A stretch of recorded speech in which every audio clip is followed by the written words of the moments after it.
Yo, yo, yo, we live? Are we live and in time? Are we live in prime time right now, ladies and gentlemen? Yo, I had such a good day today. How the heck was y'all's day, man? How was y'all's day? Did y'all do something interesting today? It's Sunday. I went to a national museum, like a war museum today, right? They had these stories on there. Yo, they had these stories in this war museum that were so crazy, I can't even begin to describe it to y'all.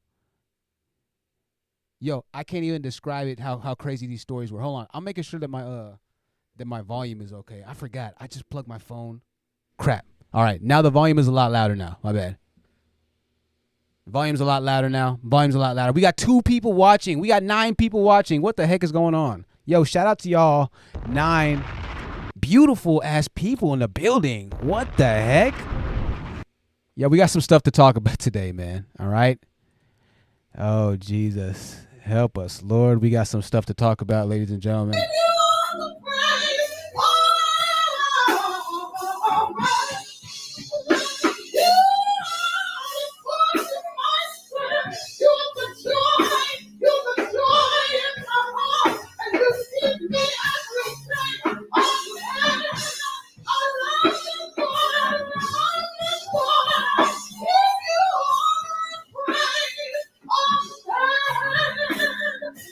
Now, I want to point out one thing, all right? The women singing right now, I'm not going to say nothing. I'm not going to say anything about the women singing at Kevin Seven's funeral, all right? I'm not going to say anything. I'm not going to say anything. Like the video on your way in, ladies and gentlemen. Like the video on your way in. We got a lot to talk about. Like the video on your way in, ladies and gentlemen.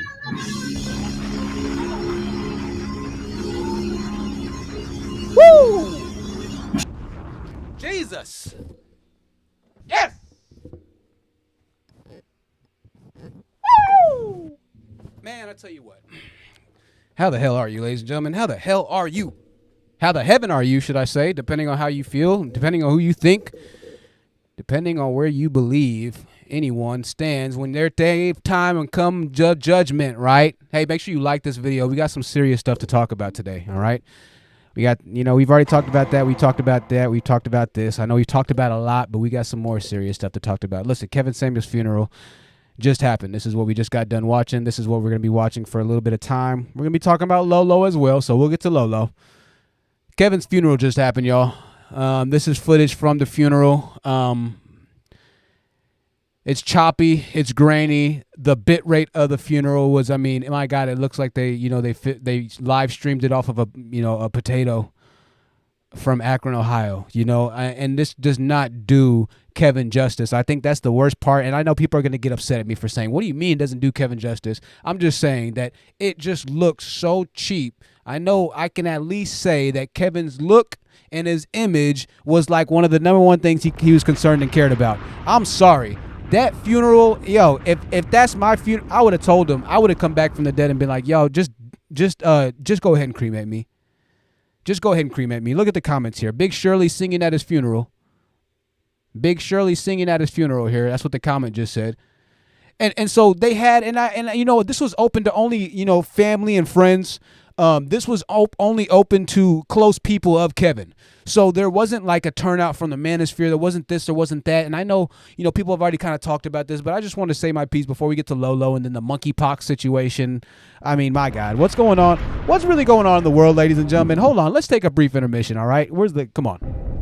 Let's take a brief intermission. Jesus Christ, these fans are loud, yo. Whew. All right, turn those to default.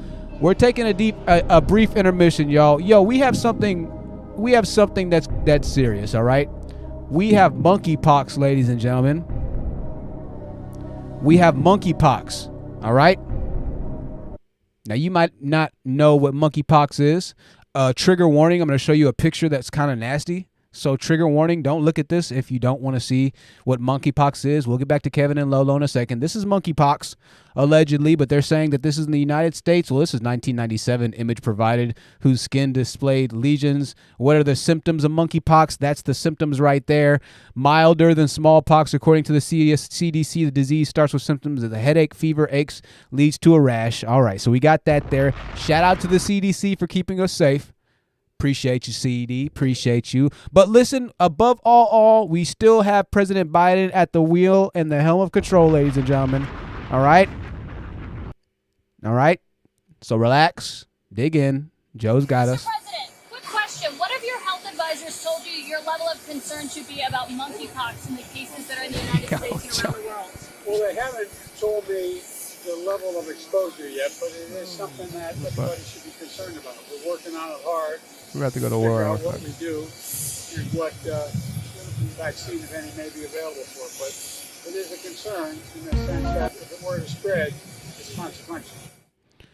All right. Well, you know what? I'll say this. Joe looks awfully sharp today. Joe looks sharp today, ladies and gentlemen. We're going to give it to him. Hey, the monkeypox, the smallpox, whatever. It's a new pandemic every month, so just prepare yourself for that. Get your monkeypox jabs. Get your monkeypox jabs. Hey, get the likes up. Get the likes up. All right. Let's go back to this Kevin Samuels funeral thing for a second, okay? Let's see what's going on here. All right. Somebody's approaching the stand, ladies and gentlemen. Jesus. All right. Let's go ahead and pause it, all right? Let's not pause it. Let's just turn the volume down. Now, this is I'm not going to say it's an atrocity. This happened in Oklahoma. This was in his hometown. These people knew him in real life once again, right? These people were connected to him in real life. It looks like they're wheeling him through. I believe that's him in the silver casket as well. I'm not sure where the resources and the money that Kevin made, because once again, I want to remind y'all, all right? I got to drop bombs. I'm dropping one bomb for every million that Kevin Samuels made. A bomb for every million Kevin Samuels has made. I'm at 5 right now. I'm at 6.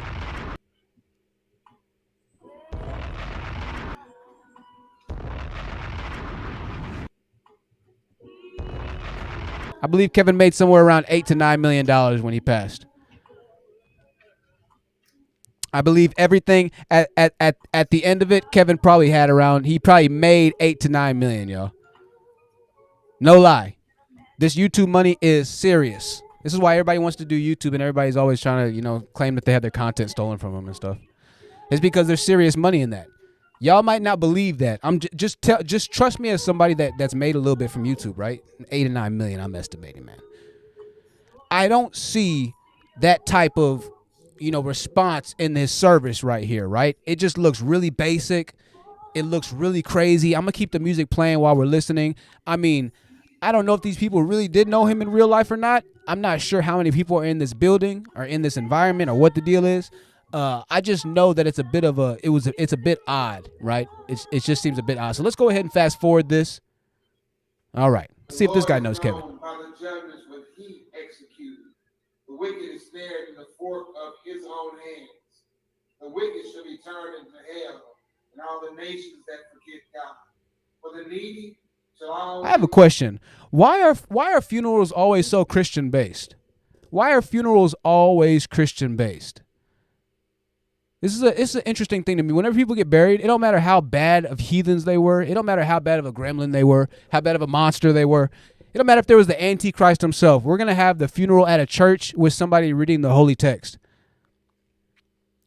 That's weird to me. That's interesting to me. Why is it that we do that? 90% of the people in the funeral right now don't even go to church. That's crazy to me. I'll drop a bomb for myself right there. Shall never be forgotten. The expectation of the poor shall not perish forever. Arise, O Lord. All right. Well, he's reading directly from the Bible there. Let's see if somebody actually knows of Kevin. Oh my God. Okay. So the video is, what you're seeing right now is the video buffering. Okay. The video's buffering. Now allegedly. Now this, who you're hearing speak right now is Nosy Ho Live Gossip and Newsroom. Okay. Nosy Ho Live Gossip and Newsroom. Please do not flame me for that. That is her YouTube name. Nosy Ho Live Gossip and Newsroom. So make sure you subscribe to it. I'm trying to zoom in on her name. That's it right there. All right. Ho is spelled Heaux. Live Gossip. Let's see what she has to say. The video's loading. This is Kevin Samuels' funeral, and the live stream video just paused right there. Stuff the chest with newspaper. Let's see. The body fresh. All right. So listen, the video's still trying to be buffered right here. We don't have any video. We're just going to go through and fast forward.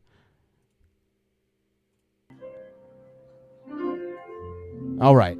I mean, there's no audio hookups. There's no audio engineer here because right now we're listening to the sound from the actual microphone on the camera, which is just cheap beyond all measure. I mean, there was nobody who set this up. Nobody set this up the right way. There's no audio or visual technicians. There's no sound engineers. There's no lighting. There's no like direction of this entire thing. This is a mess, y'all. I'm sorry. Yo, this is a straight mess. This is a straight mess. I'm sorry. What is this? What even is this? Why is Kevin's picture not even in the center right here? In celebration service for Kevin Roshan Samuels, who are these three people just standing right here? I guess that's the piano player right there. But why not just have like a picture of Kevin somewhere in that thing too? Let's see. All right, let's see what he has.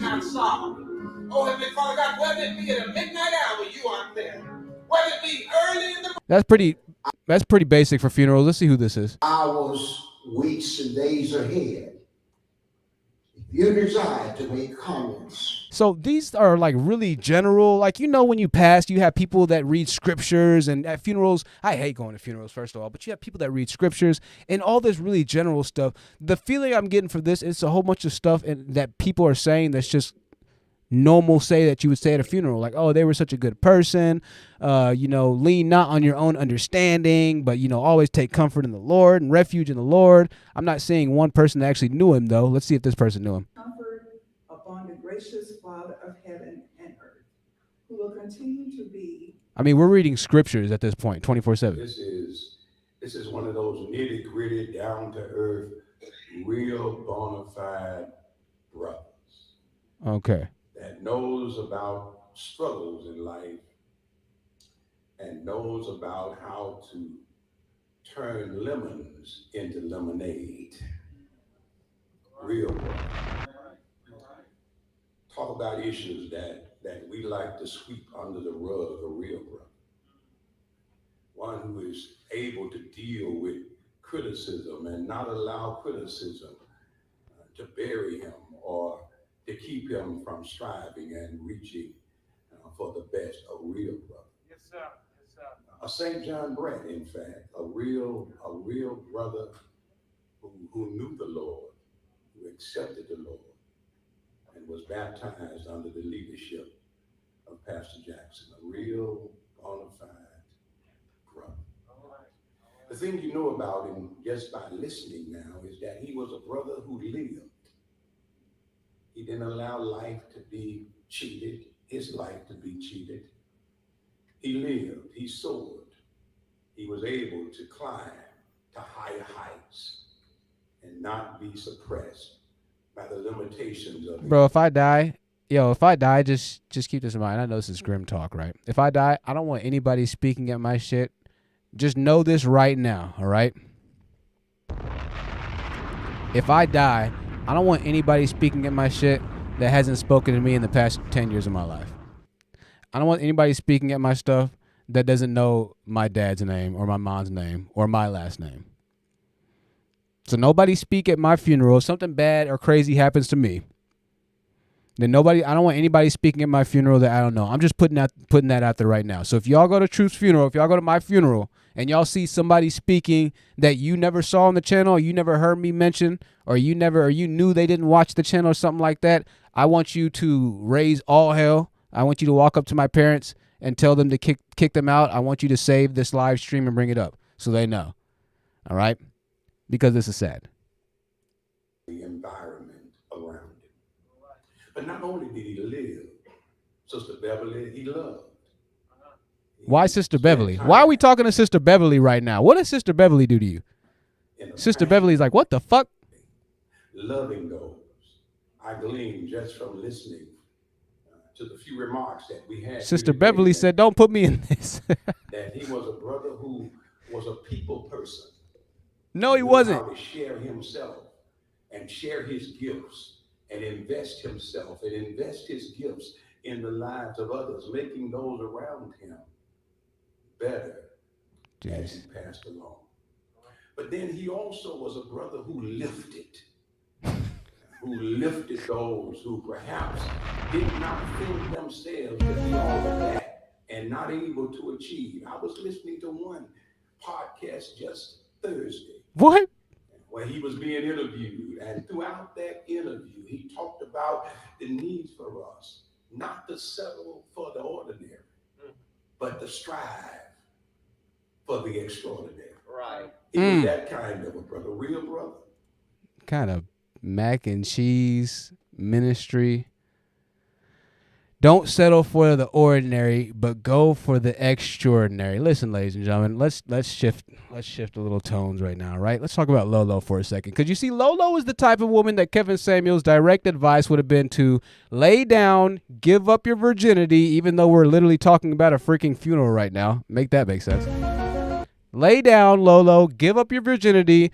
Go ahead and give in to the bullying about your views on premarital sex. This is published May 20th, 2022. This is Lolo Jones, LSU, Louisiana State University alumni and 3-time U.S. Olympian, all right? She refers to herself as the Charles Barkley of Olympics. Wow, that's all right there. Go ahead and give her, this is Sparta. Yes. That is Sparta. Barkley never won an NBA title. Jones never won an Olympic medal. Both came close to reaching their ultimate goals and are extremely popular and have careers around the world in sports media. They're also opinionated, speak their minds, and have tons of fans. Jones has more social media followers than any other U.S. track and field athlete. Let's drop a bomb for Jones, man. Freaking destroying it. Yo, somebody said a comment said I don't like the sound effects. I might have taken the comment a bit too, you know. I might have taken it a bit to heart too much, you know. And here's my reasoning for it. I'll apologize to you for telling you to just not watch.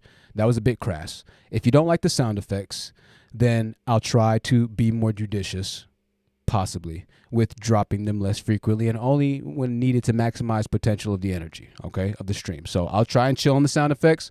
I know they might be a little, all right? I just want to apologize. I know I've been a little short with some people. It's because I got a lot going on, all right? But I tell you what ends up going over a lot better is when you send a Cash App with you saying, I don't like the sound effects. Then you might not ever hear another sound effect again. Having appeared publicly on reality TV, Jones is perceived by some as a lightning rod, drawing strong responses from the public, whether it's to be positive or negative. Jones, 39, has always been open about her Christianity and the impact her views and the impact her views on premarital sex has had on her dating life. She recently opened up on Instagram in a public prayer about being, quote, exhausted in her dating life, wanting to start a family and being mocked for her decision to remain a virgin until she's married. Now, Lolo Jones is at this point in time, I believe, 40 years old. So she's still a virgin from what we see. This is what she said. Tonight I blocked the guy I was talking to for 8 months. My heart just couldn't take any more. He gave me so many mixed signals. He would talk about marriage and kids, but then keep me in the friend zone. He would never make time to see me. My heart is so heavy. I'm so exhausted dating life. I have continually asked God to honor me with a godly man. I've prayed for years with many tears for God please to allow me to find my husband. I even prayed if God didn't want me to be married to remove the desires from my heart. But as the years grows, I want to be married more and desire badly to have a family of my own. And I keep getting my heart broke. Can I go to the next picture? It continues to say, I'm washed up and I should just put out already. So I'm just crying out. Where are you, God? Your word says in John 14:14, if you ask me anything in my name, I will do it. I'm asking God to please honor the desire of my heart. Your word says 2 are better than 1. Ecclesiastes 4:9-12. I'm just asking God to honor my heart because faith is hurting right now. I'm tired of getting teased. I'm asking God, my Father, my protector, my provider, please show up. Please honor me. So Lolo is pretty much laying it all right now. She's saying, gosh dang it, I'm tired of this dating thing. I'm tired of messing with all you men, I don't think Lolo just dates black guys. Don't worry, we got some people Lolo dated. I know you want to know. I got the stuff for you. I'm tired of going through this BS. Lord, you told me, God. Sweet baby Jesus, you told me that if I ask you for a man that is of your will, name, caliber, ilk, that if he believes in you, that you would give me that guy. Now, Jones' emotional IG post sparked tens of thousands of comments from her 573,000 plus followers on Instagram. Okay, let's go ahead and take a pause here. So this story is a prime manosphere story, right? This is a prime manosphere story. You got a woman who's got a following of 500,000 people, more than 500,000 people, who's got an infinite amount of resources. She's an Olympian. She's not gold Olympian, but she's got an infinite amount of resources. She is attractive. Lolo Jones is definitely a very, very, very pretty. What is wrong with this browser? There we go. Lolo Jones is a very pretty woman. Even at 40 years old, it doesn't even matter. Lolo Jones, and this is what I say about looks, guys. Like, looks is definitely, it's one of those things where if you look good, you just look good. Lolo Jones is going to look good at 50. She's going to look good at 60. She will. She's got a great. She looks good. Some people look good. They luck out. Some people win the genetic lottery. Okay, so there you go. But the manosphere has been running this story, and particularly Jada Black has been running this story so much because they see Lolo Jones and they see a woman that essentially should have the perfect type of guy. Now let's listen to what Lolo said. And then we're going to go to what the manosphere said, because she wasn't used to the response, or she didn't expect the response that she was going to get. But granted, she did expect it. She didn't know the response she was going to get because she's been talking about her virginity for the past 10 years, right? So she knew she was going to get this. But why is this? Why am I talking about this today? You'll see. Wow, did I post that? Oops. Okay, that was the response right there, okay? That was the response right there. Wow, did I post that? Oop. I regret nothing, Jones says. I want to thank everyone for their messages and prayers. Now I'm about to get real. I was so hurt last night, I just wanted to chug a bottle of alcohol to make the pain less, and I don't even drink like that, she said. I felt lonely and my heart hurt. I felt forgotten by God. I don't have the answers, and I don't have some fairy tale ending to my story to say to everyone, hey, faith works it all out. I'm the Israelites in the desert. All I can say is last night, God helped me get through the night with a very heavy heart. I did not drink. Instead, I read many encouraging messages I could from you guys. I prayed for other people that sent me messages. I felt many people going through similar hardships, yet still fighting in faith. That encouraged me. Thank you. I commend Jones, the article says, for being open and honest. So we hope that Lolo eventually gets the guy. Somebody says, somebody left a comment. It said, X, I'm with someone better than you now. And the person says, me, you with God now? Yo, these memes are great. Gosh dang it, that is so gory. All right, getting over someone I never dated. Yo, these memes are amazing. All right. So what are my thoughts on Lolo, okay? Lolo, check it out. I think it's awesome that she decided to wait so long. If she truly is a virgin, man. If she truly is a virgin, I think it's amazing that she decided to wait so long to find that right, perfect guy, right? And I think that's cool. I think that's so amazing. I think that's awesome. So respectable. The problem is, the problem is, here's my problem. We really don't know, honestly, if she is. I see a $10 super chat. Shout out to the person that's super chat $10. I can't. Okiana says, I don't like the sound effects. Okiana, it was you, huh? Okiana with the $10 super chat coming in the clutch. Okiana's been donating the past 3 episodes. I appreciate you, Okiana, for donating and supporting the show. She said, I don't like the sound effects. Thank you for the $10 super chat. I'll keep that in mind, Okiana. The sound effects might be gone, y'all. That's all it took was $10. Look at that. That's all it took. Now, this is Odell Beckham and girlfriend Lolo Jones spotted leaving Stassi baby's birthday bash. Who is Odell Beckham, you ask? Hey guys. Stay on the party.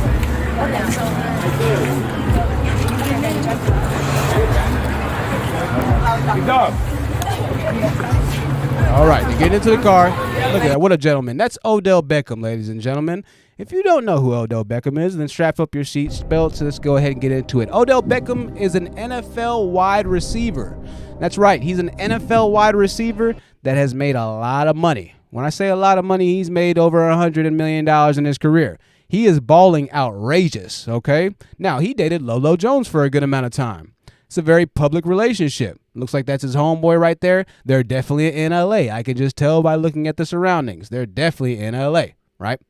Now, Odell Beckham plays for the Los Angeles Rams, so that makes sense. They're in the little car. They're stunned. They're this, they're that. Now keep in mind, Lolo's been praying to God for a man, okay? I'm going to have to be brutally honest about this, all right?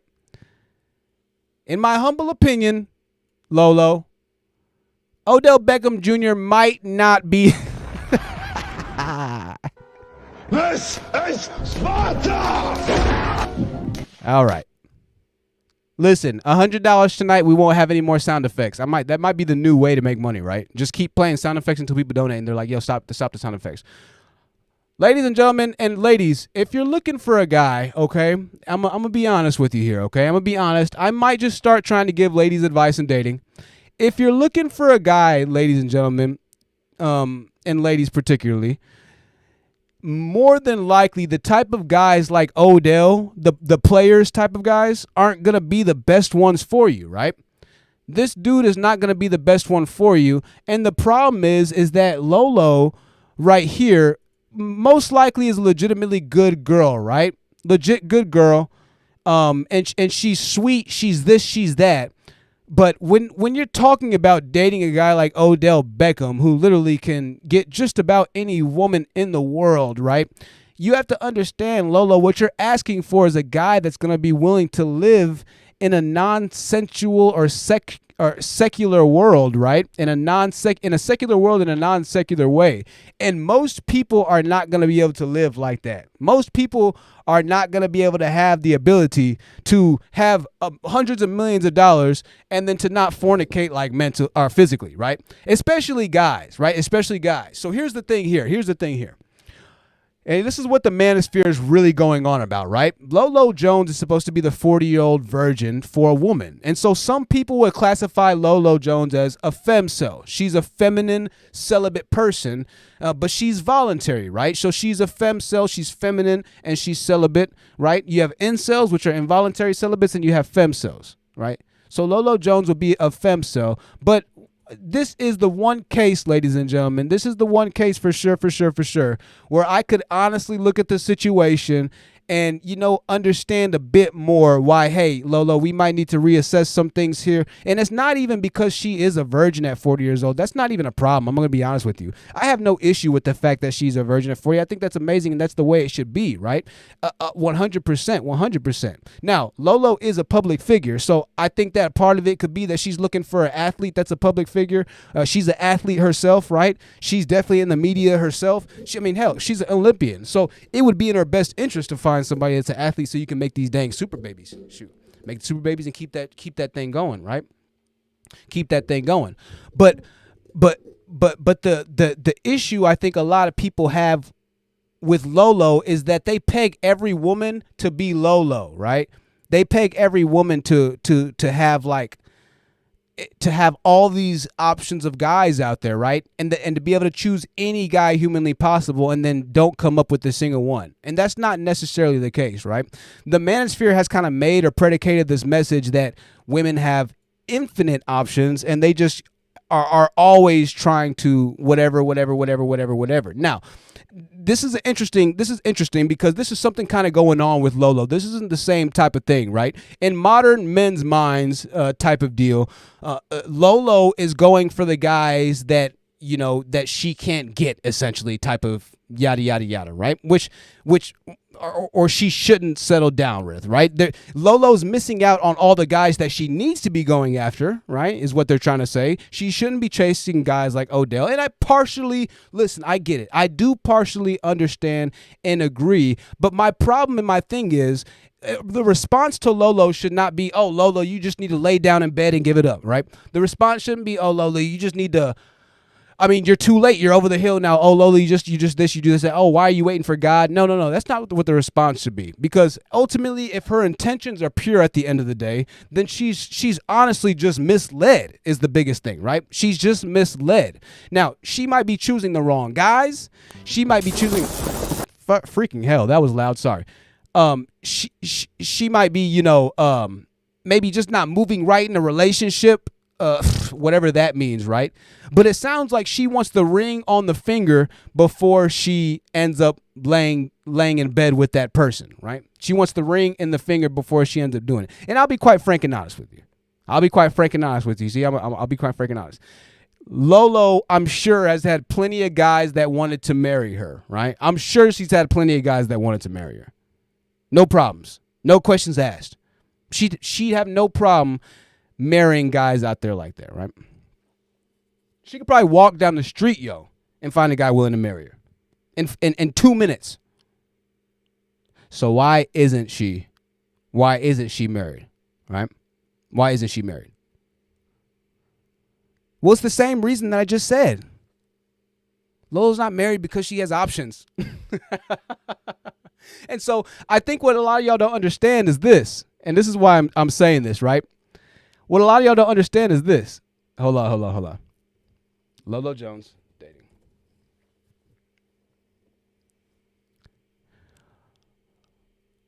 Lolo Jones says virginity makes dating difficult. The real reason no man wants to date track star Lolo Jones. Lolo Jones speaks on her virginity. Track star Lolo Jones gives up on dating. Why women fake like they're quitting. That was Coach Greg Adams a year ago. Lolo Jones ready to lose her virginity to Jimmy Butler. Why Lolo Jones thirst trapping for attention after struggling with relationship for years. They've been talking about Lolo Jones for forever. Lolo Jones says, I'm 39, a virgin, so why won't men marry me? Lolo Jones blames men for her being single. So the manosphere loves destroying Lolo. Look, O'Shea just dropped the video 48 minutes ago. She refused to date black men, but now she has a baby by a Mexican. Oh, no, that's not even Lolo Jones. I don't know what that is. Jesus. Lolo Jones cried after being dumped because she's 39 and now no man wants her. Okay, so once again, I just want to kind of bring something to view, right? Lolo Jones has no problem getting a guy. Right? No problems whatsoever. Now, it seems like Lolo Jones just doesn't want to settle down. It seems like Lolo Jones has made a good amount of money talking about how bad dating is, right? Talking about the struggles of dating. Let's listen to this. She's a tough competitor on the track, but she says her decision to stay a virgin is even more difficult than training for the Olympics. ABC's Paula Ferris is here with more. Good morning. And I was interested to hear that she finds this so hard, but she's committed to it. She really is committed to it. Good to see you this morning, Elizabeth. Likewise. Lolo Jones grew up in virtual poverty and has been keeping herself in Olympic shape for well over a decade. But she kept in Olympic shape for a decade. She's a monster. To have sex. You heard, and a 29-year-old virgin. I want to wait till I'm married to have sex. You heard right. Lori Lolo Jones, an Olympic athlete, is saving herself for marriage. But now, you know the crazy part? The crazy part is, like, 20 years ago, this wouldn't have even been a news article. Like 20 years ago, our parents were telling them, maybe not 20 years ago. Our parents were telling us 20 years ago, right? Jesus. Woo. Mathing. The math isn't mathing, Jonathan. But like maybe 50 years ago, this would have been like the norm. Right now, it's a legitimate news article for the past 10 years. This is 2012, y'all. It's the news article, a story for the past 10 years of a woman that decided to remain a virgin. Is that where we are as like a society now? That like we're at this point like destroying Lolo because she's 40 and she's still a virgin? Like, that's pretty much what people are saying. People are like, oh my God, you're 40 and attractive and you've never had sex. Like, is this real? Is this real life? You've never had sex? Yeah, there's some people like that out there. There are some people like that out there. I mean, I'll be honest. Like, I don't know. Like, sex is good and everything, right? Sex is good. It's cool. It's awesome.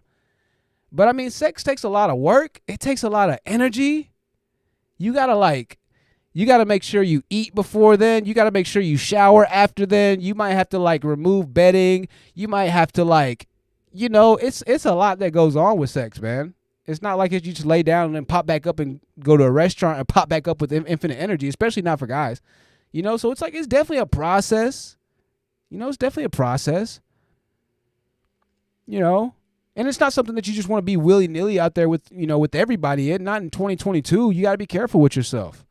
Some of y'all acting like you never had an STD. I know you have.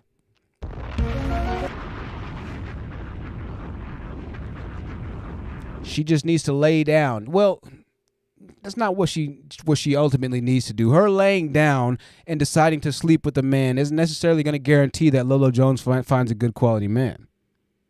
That's not going to necessarily change anything. As a matter of fact, to be completely honest with you, and I know her words are contradicting herself, but just to prove against the manosphere's point, that the more virtuous type of guy would probably be a guy that doesn't sleep around or that is a virgin with her. Now, ultimately, she's dating Odell Beckham, right? So that lets me know that this is simply a classic case of, in this case, not necessarily a classic case, but this is a case of, right? A woman not understanding the type of guys that she's going after, right? Being a legitimately good woman. All things on the outside being a good woman, right? But just not understanding the type of guy that she should go for, right? Lolo Jones, I will say in this situation, is that example for sure. For sure. But not even in the same way, once again, the manosphere is talking about. It's not like Lolo Jones is out here like disrespecting little niggas, right? She's not out here like, now I don't know. I'm not on Lolo's Instagram profile. So I'm not in her DMs. I don't know what she's responding back to dudes saying, but it's not like she's out here little duding niggas, right? And be like, oh no, nigga, I'm dating Odell right now. Like, she seems like a humble ass person, right? But she's a celebrity, she's a star, and she can pull the attention from good looking guys. She can pull the attention from multimillionaire guys. Now, what does a virgin mean? I mean, does that, I don't know. Maybe I need to ask y'all, what exactly is a virgin at this point? Does that mean that she doesn't kiss? That she doesn't, do anything the other way, the orally? I don't know how far that is. I just assume it just means regular old, sex, right? Regular old sex. But who knows? Maybe they do everything else under the sun, and so the relationships can kind of get by. I think that would be interesting, considering the fact that she takes like this really pure type of persona in the media. This really pure type of persona. Now, I will say the article says that it's difficult keeping relationships and admits trouble keeping a boyfriend. Well, listen. If she wants to go down that road and continue to do it, then who the heck are we to try and tell her that she should switch it up? I mean, she literally admits right here that it's difficult keeping a relationship and that she has trouble keeping a boyfriend. So she understands. This is the accountability part that I think that a lot of you guys are missing out on the message. This is the accountability part that I feel a lot of y'all have kind of messed up, right? Oh, she needs to be held accountable. We need to make videos about Lolo and this and that. No. And this is what we always talk about on this channel. And that is, women ultimately know, and they will see, and everybody is going to be accountable to real life. Life is going to make you accountable. This is why she says, Lolo Jones says virginity makes it difficult to keep relationships. That is Lolo Jones holding her choice to be a virgin accountable, right? To what the recourse or what the consequences of that accountability or that choice is going to be, right? So Lolo Jones now knows that relationships are difficult because she wants to be a virgin. This person now knows that this is going to be difficult because of X, Y, and Z. This person can now see that this is going to be difficult. And then once again, this is where Kevin Samuels is supposed to come in, right? This is where the dating coach or your dating guru is supposed to come in. This is where the expert is supposed to come in, or the manosphere guy is supposed to come in and give you or that person seeking help the critical guidance that they need necessary. Now, Lolo's not actually seeking help. She didn't go online. She didn't go to these manosphere type of guys. She's not making videos. She doesn't have a YouTube channel talking about how bad her dating is. Now she's gone mainstream with it because I'm sure she was paid as an Olympian to do those interviews, and so she would talk about it, and that will sensationalize her. It'll give her a public, pure image, which for athletes and things of that nature, and for Olympians in particular, that's a hand 1, 2, 3, 4, 5-piece combo. Shoot, you're a virgin 29-year-old Olympian, 30-year-old, 34-year-old Olympian. What? You're like a unicorn, and you look good. You're a unicorn for sure, right? The media would love to play into that story. It's a perfect storm. So I think she definitely played into that a little bit, placated into that a little bit. Having said that, yes, Lolo might not understand exactly the type of guy she's going with, but she still does understand the type of guy she's going with too. right? And her Instagram response definitely let me know that. So I think it's a little bit of both, right? I think it's a little bit of both.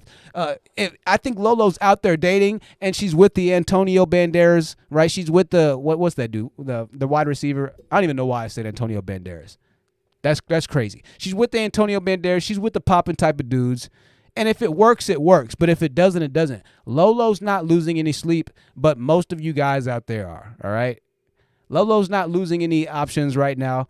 Lolo's still going to be doing the same thing for the next 20 years. If she decides that she doesn't ever want to sleep with anybody, then that's her choice and that's her decision.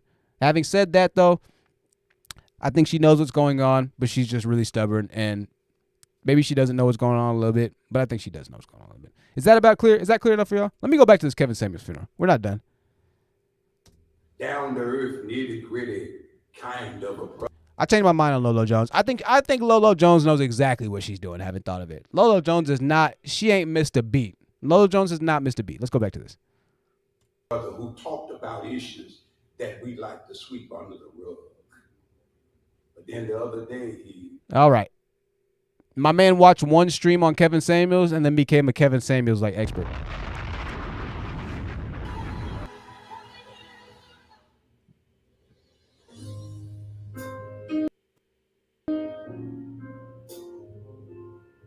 I'm not going to show the pictures of Kevin. That's definitely personal stuff, so I'm not going to show the pictures of Kevin there.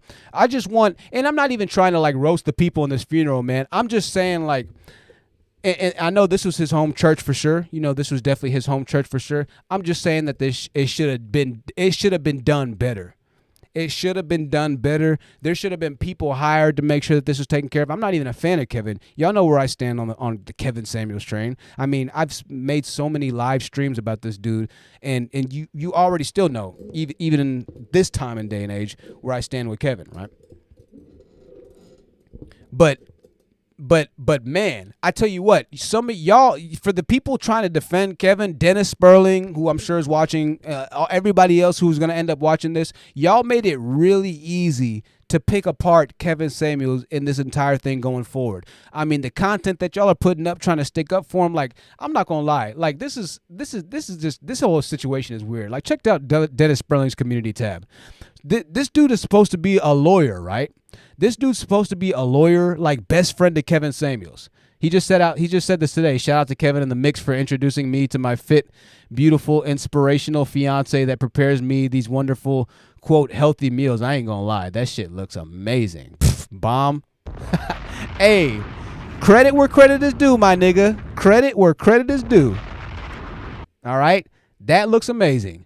So it looks like that he's in his he's looking good because of Kevin's The Mix group. Now keep in mind, Dennis Sperling is on his third marriage. Okay. Dennis Sperling's been married 2 times, just like Kevin. Those of us who defended Kevin Samuels' name and legacy were rewarded by his fans with increased subscriber count and monetary donations. His enemies who attacked him were punished by his fans and will be remembered as haters.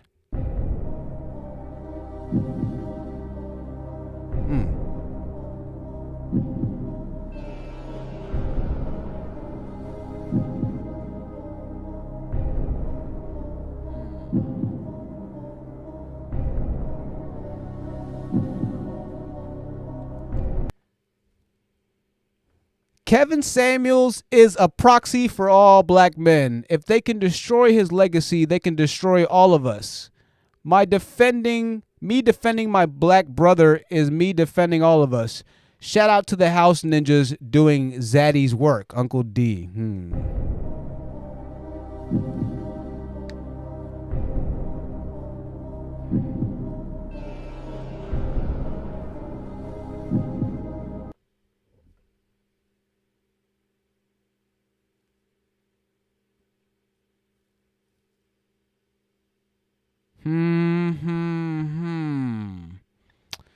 Somebody had this to say.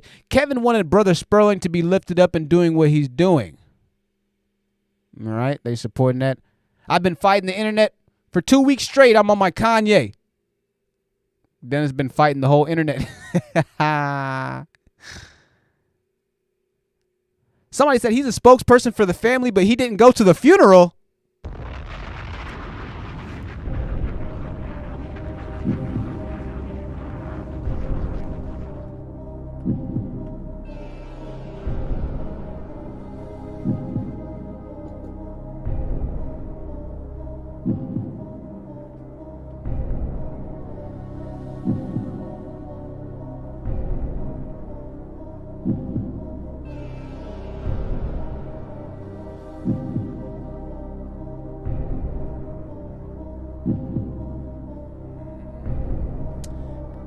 You know what? I'm not convinced yet. I'm not convinced. Maybe he's a spokesperson for the family, but he didn't go to the funeral. He was a friend, but didn't go to the funeral. He shot a podcast using the man's name, but didn't go to the funeral. Kevin was a red pill man, which is deemed hate speech. Spreading hate speech isn't good for the black community. Dennis said, have you spoken about Kevin Samuel's enemies at all? Okay, so Dennis didn't go to the funeral. So the man that's responsible, or that is, as he put, the spokesperson for Kevin Samuels, and I'll find this, right? Let me find this. He said he's the spokesperson for Kevin Samuels' mom.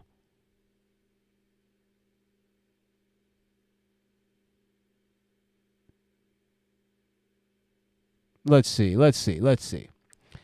Man, there's so many community posts. Dennis Sperling, stop making so many community posts, bro. Like, bro, look at all these. This is a day of communities post. One day. Look at this. Dennis, bro, when do you attorney, bro? When the hell are you actually attorneying? There's no way you're on YouTube this much and you're an actual attorney.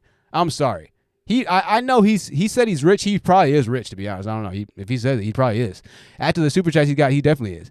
But, bro, look at all these community posts. This is one day. One day. This is still the same day. Hold on. This is 1 day ago. Look at this. 2 days ago. Let's count them.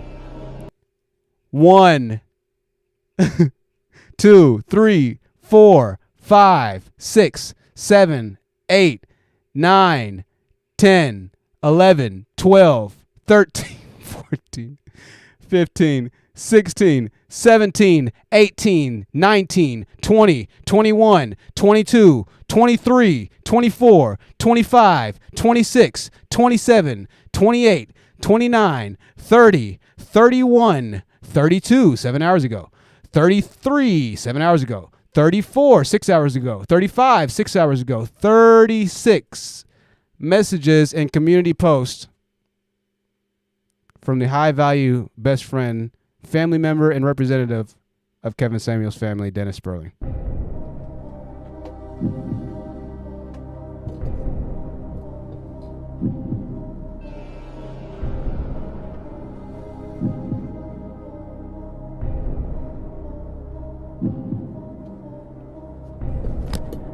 I had to get on my knees, pause, and ask for that one.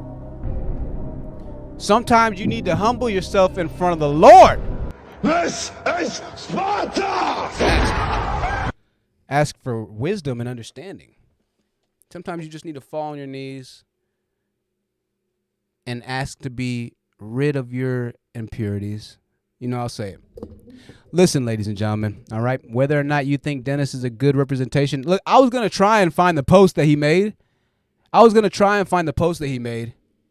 Talking about him being a representative of the family. How are you a representative of the family and you're not even at the funeral?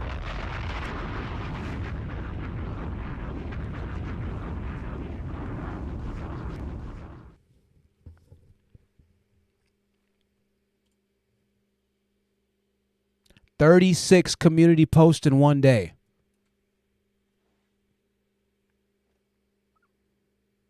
"36?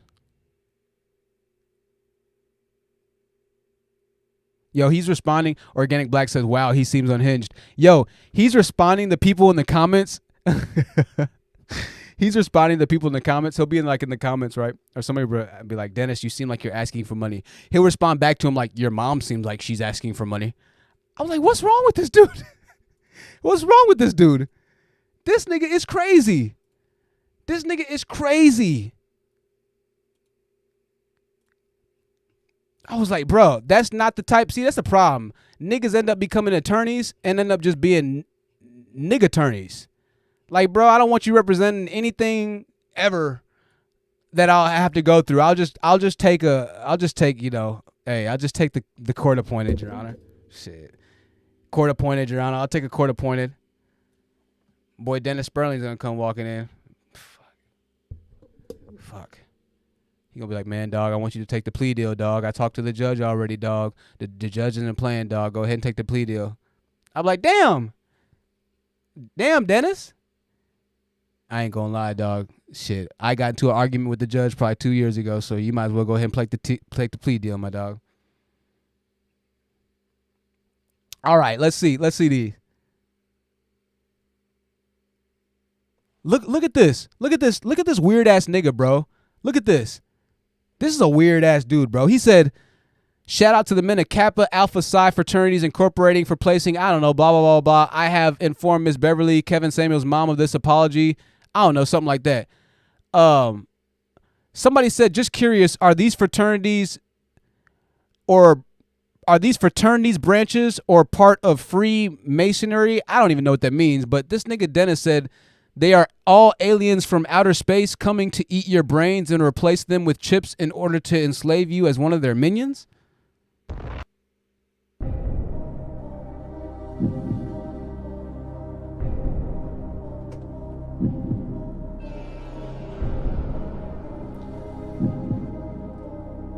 Bro, this is just weird at this point. What grown ass man lawyer would respond to something like this? I mean, to what grown man even talks like this? They're aliens coming from outer space to eat your brains and replace them with chips?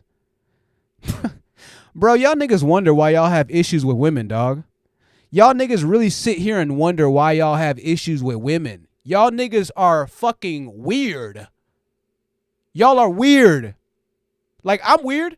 I'm weird for sure. Don't get me wrong. I'm weird, but I'm sexy too. But I'm weird. Even if I wasn't sexy, I would still have no problem with women, because the weird I am is like acceptable weird. It's kind of cool weird. Like Organic Black said. Organic Black, I've been thinking about painting my nails black, by the way, too. I thought that was actually really cool. I saw somebody, what happened was, you reminded me, one of the cashiers at my grocery store that I go to, right by my crib, he paints his nails, right? He's kind of a weird guy, though. But he paints his nails. Oh, shit. He's probably watching right now. Not right now, but on replay. And it was actually kind of dope.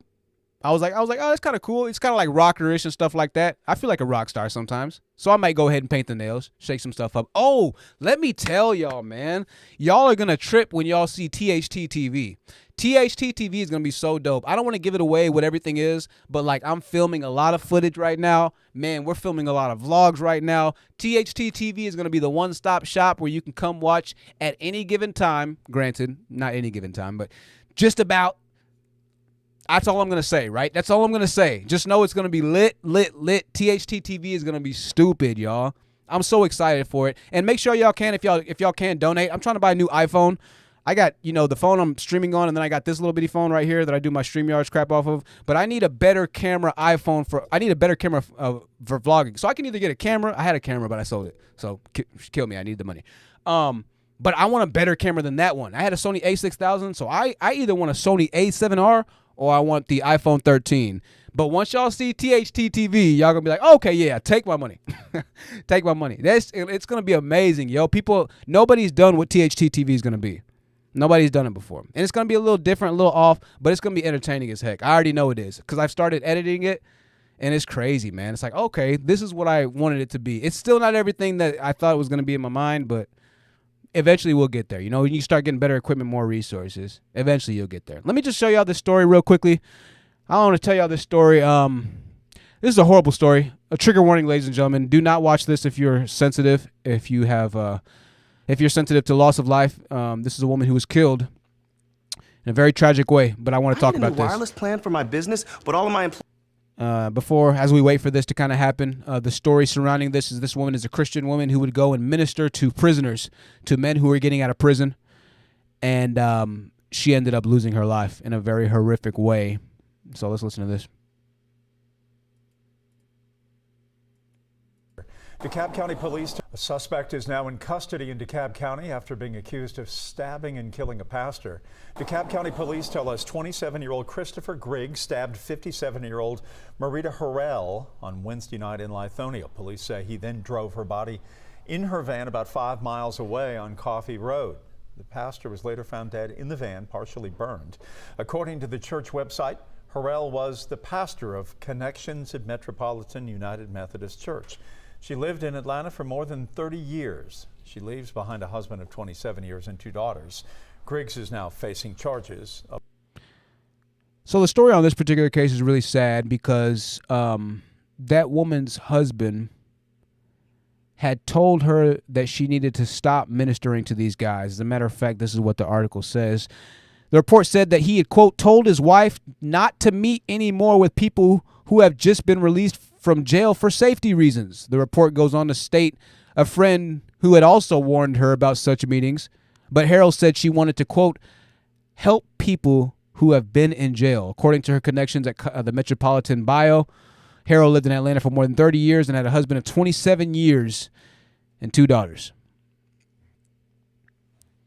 So this woman's want to do good outweighed so much the fact of danger, outweighed so much the need for common sense, the need or the want to listen or the desire to listen to her husband. She wanted to do good so much because of God that she was willing to go and essentially lead herself to her demise in the most unthinkable, horrific way possible, getting stabbed by the same people that she's trying to help. I don't know what her family's going through right now. They're probably don't even know what to think, man. Right? So, but this woman's husband told her to stop messing with these people. Right? This woman's husband told her he didn't feel safe about it, but she felt the convictions, right? She felt that because this was her calling in life, she wanted to help people in jail. I don't know what exactly she was doing. I don't know if she was giving them money, if she was, helping them with rides. I don't know if she was just straight reading the Bible to them, right? I don't know what was really going on in this relationship here, but she was a pastor of a church, so that lets me know that she most likely had really good intentions and that there probably wasn't anything nefarious going on. But even if there was something nefarious going on, that still wouldn't have a need for this, right? A 27-year-old, I'm sure, black guy. Maybe not, but I'm willing to bet that it probably was a black guy. Maybe not. They didn't say the race of the guy, so we don't know the race of the guy. I'm only saying it's probably a black guy because it's in Atlanta. There's a lot of black people in Atlanta, all right? So a guy 30 years her youth ends up stabbing her to death. Because of what exactly? Now that they found the car, it was burnt. She couldn't have had that much money on her in reality. I mean, she's ministering to convicts that are being released. She's a pastor, so even if she has money, it would be in a bank account. She's not going to travel around with a large amount of money per se. This guy might have been mentally out of there, but I guarantee, obviously, that's no excuse. I guarantee he knows exactly. If he had enough mental fortitude to kill somebody, he knows that killing somebody is wrong. He knows that stabbing somebody is wrong, right? Not to mention that if he was released, then he obviously can't be too mentally crazy because the true mental ones are really locked up. They're locked up for life. And to give them medication, and they stay there for the rest of their lives, right? And then every once in a while, we'll have somebody that breaks out that had some kind of mental history past and did something horrifically crazy. And then you hear the mental health thing kind of go down. Well, they're mentally, and then the system failed. And then we rinse, wash, and repeat this every so often, right? But this particular case, I really felt a type of way about it because she had a husband of 27 years. Marita Harrell had a husband of 27 years. And I don't know why... I don't know why he wasn't able to, I don't know why she just didn't, for her sake, she tried to help. She tried to help so much that she ended up hurting herself. And this is why I want to talk about Marita's situation today. Sometimes as content creators, we end up putting ourselves in positions, sometimes as people, not just as content creators, but, as a YouTuber, I can definitely relate to this. Sometimes as friends, family, sometimes as mother, daughter, sister, brother, cousin, uncle, relative. We put ourselves in positions that end up doing ourselves harm because we care so much about other people.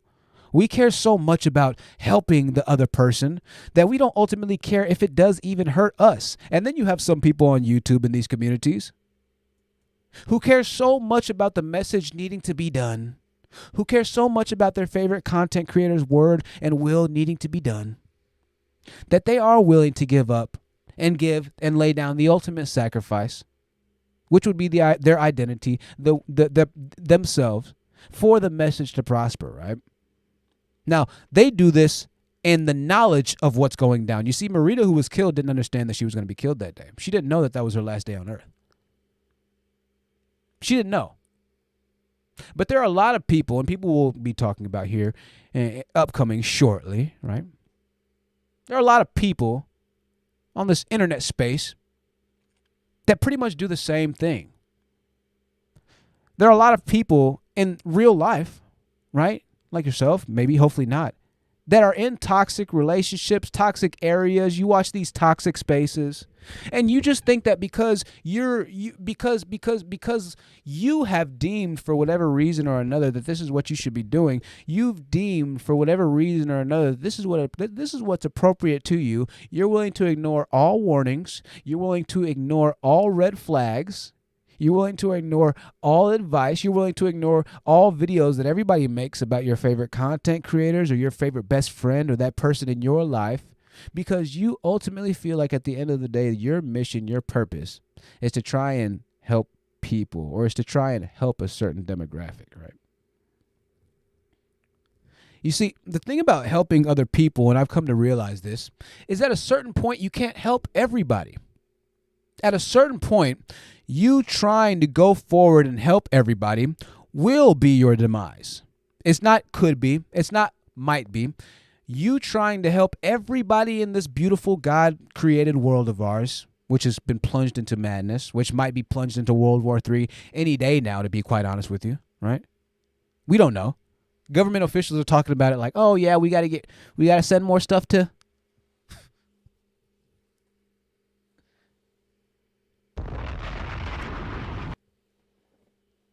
I can't even talk about that. I'll get demonetized for sure. But you need to be very careful, and I've learned this as well, and this is why my message has changed, why it will change going forward even more, and why THT TV is going to start pushing a bit of a different narrative, because I've realized that you can't help everybody, y'all. Not everybody can ride the boat. Not everybody's going to be saved. Not everybody wants to be saved. Some people don't want to be saved, as a matter of fact. Some people would prefer to stay on the streets. Some people would prefer to stay in the madness. Now, I'm not saying this is Marita at all, but some people are aware of the madness. Some people know.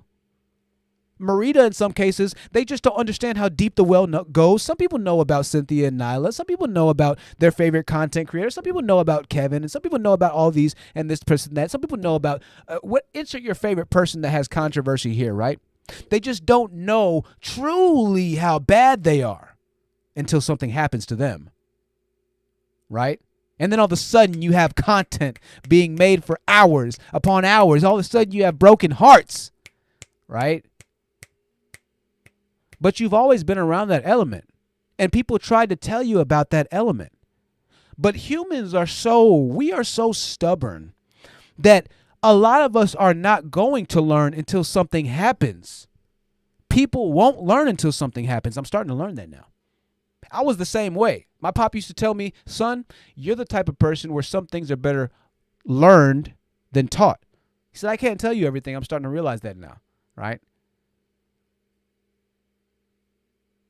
Classic case, teenager gets the keys, teenager gets their license. Don't drive too fast. Don't text and drive. 95% of the time, their first accident is going to be because they were texting and driving, or because they were driving too fast. 95% of the time. That's why their first accident is going to be, right? Most of the time, that's all of our accidents, to be quite frank and honest with you. But a new kid, especially males particularly, especially if they got stick shift cars with powerful engines. I didn't have that. I had a stick shift, though. My parents wouldn't give me the powerful engine. And it's good because I totaled my car a week later. I totaled my car a week later. So it's good. 2 weeks later. Right? But they knew that. They knew I was not ready to drive yet. I shouldn't have been driving on the road, but I begged my parents. I cried at the knees of my parents. I said, listen, everybody's got a car. Everybody's got a car except for me. Y'all hate me, your son, all these white people driving to school, but I'm the only black kid with no car. Why do y'all hate me? Y'all know I'm black and I talk white. Why won't y'all get me a car, mom and dad?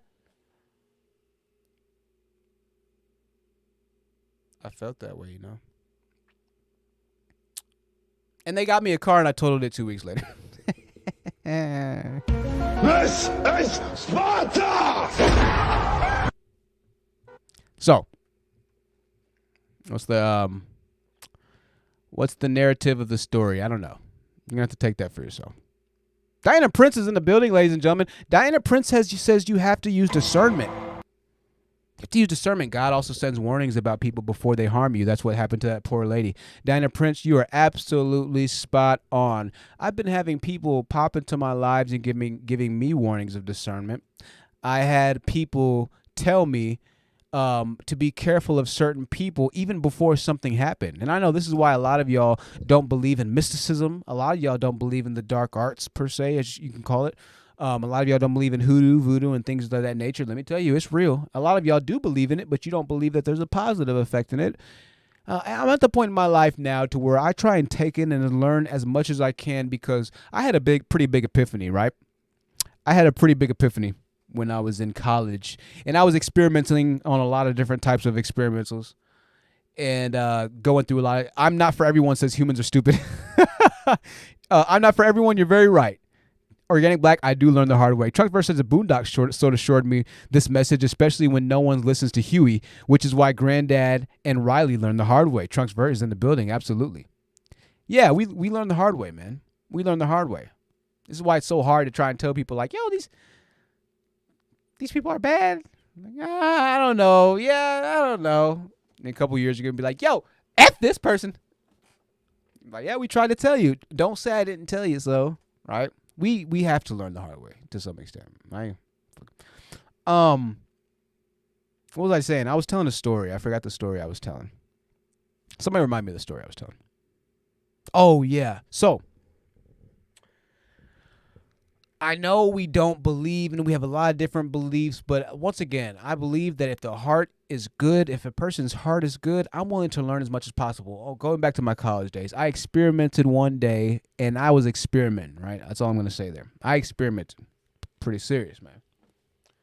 And I broke through a level of consciousness that I hadn't broken through, right? And in that very moment, I knew that I knew absolutely nothing about life. In that very moment, it hit me. I don't know anything. Like, that's literally how my brain felt. My brain felt like my brain felt like I was only using 0.00001 Now, I'm not going to tell you what I ingested, right? But just know I took a little concoction. And the concoction I took put me in such a state where when I came down back to reality and back to Earth from Mars, I had such an intense thirst to just learn and learn and learn that it was wild, right? And I ended up just learning about a lot of random ass stuff and trying to make YouTube happen and this and that. And that's when I became homeless and this and that and had my revolutionary wisdom, whatever it might be. But I always remember and think back on that moment. And one of the best questions I've gotten on this channel is when Pink Pill asked me, Pink Pill, she was like, what contributes to you, Truth, THT, thinking so differently? You know, this is when we were talking about the Nakers and everything like that on this channel, talking about how bad black men are, yada, yada, yada, right? And we have some of that coming up on THT TV. Just kind of stay tuned for that. You're going to enjoy it. But we have a lot of, bad people in the world, period. Black, white, black men, black women, whatever it might be. There's just bad people, period.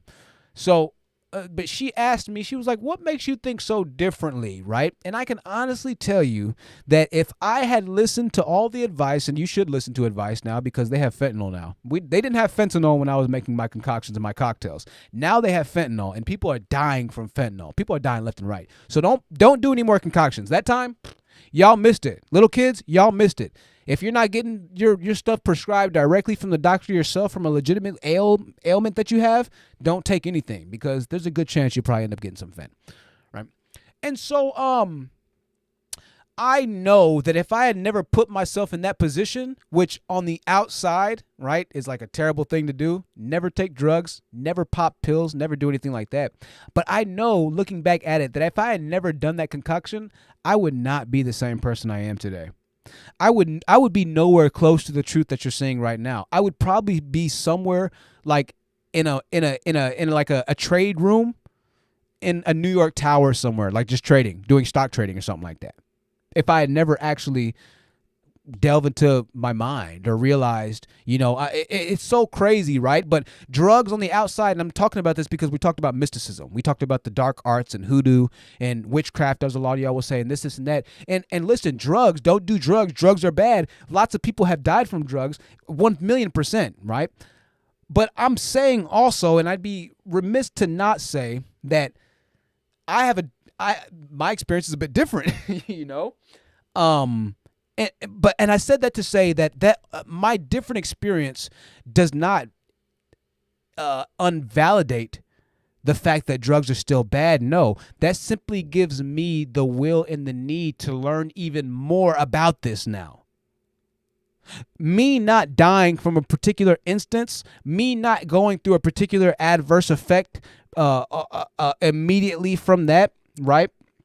Doesn't necessarily mean that there's not an adverse effect in it. That just means that I need to dig deeper. That's not a moment in time to become less careless. As a matter of fact, when you become less careless with things like drugs, that is when you feel the negative effect of those things. No, that's a time where you start to dig deeper and become even more responsible because you understand the powerful effect, right? The powerful, profound effect, both positive and negative, that a negative incident can have, right? This is why we get this saying, turn lemons into lemonade, turning something really sour into a positive thing. That should be the goal and the aspiration, and that's one of the things that I learned with that concoction at that particular moment in time, and that came through something that was very negatively, influential, that was negatively perceived by society, a drug, right? But it gave me a revolutionary breakthrough. I'll be quite frank and honest with you.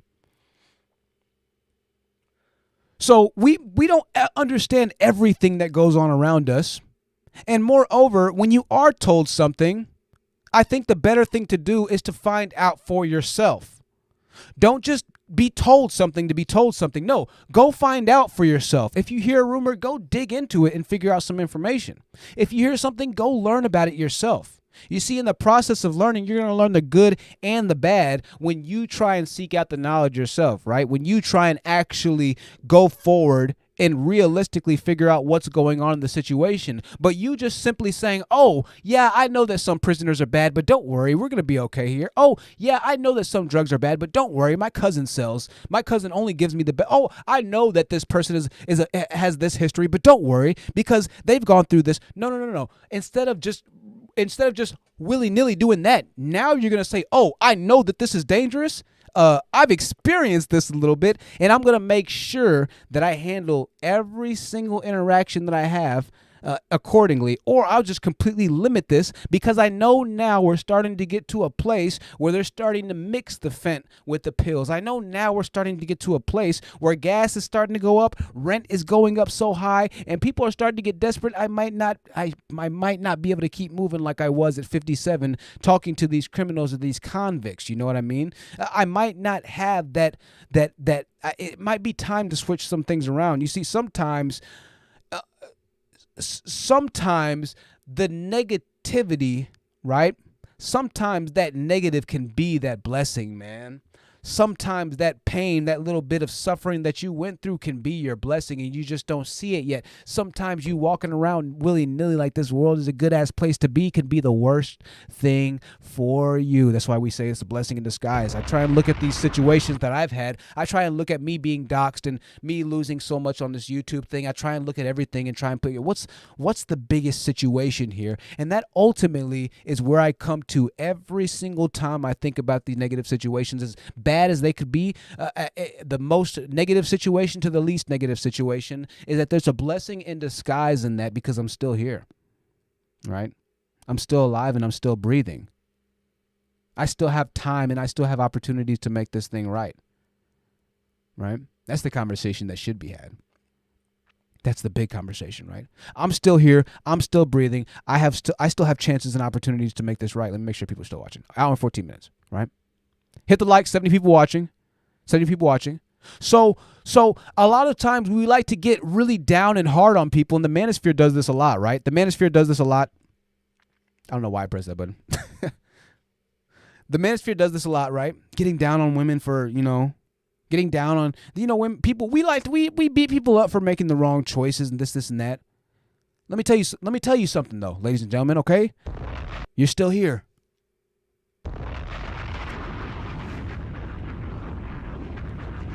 You're still here, okay? You're still here. So now that you know, you need to act accordingly. Right? Some of y'all have gotten warnings after warnings after warnings, and you email me.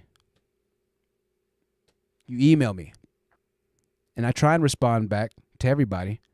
You email me and you ask me for advice. Some of y'all I talk to on a personal level. You have my cell phone number, right?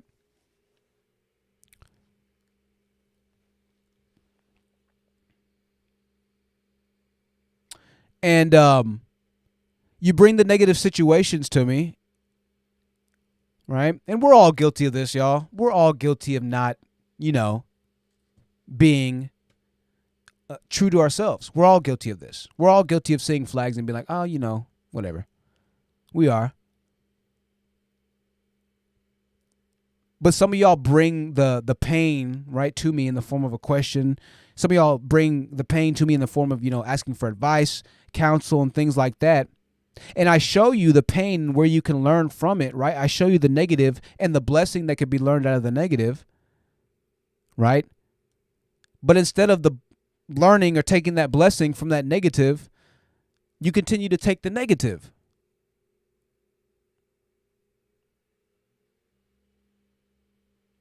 And see, that goes beyond discernment. Because, and I see this comment, Diana Prince says you have to, yeah, I'm not for everyone says humans are stupid. Yeah.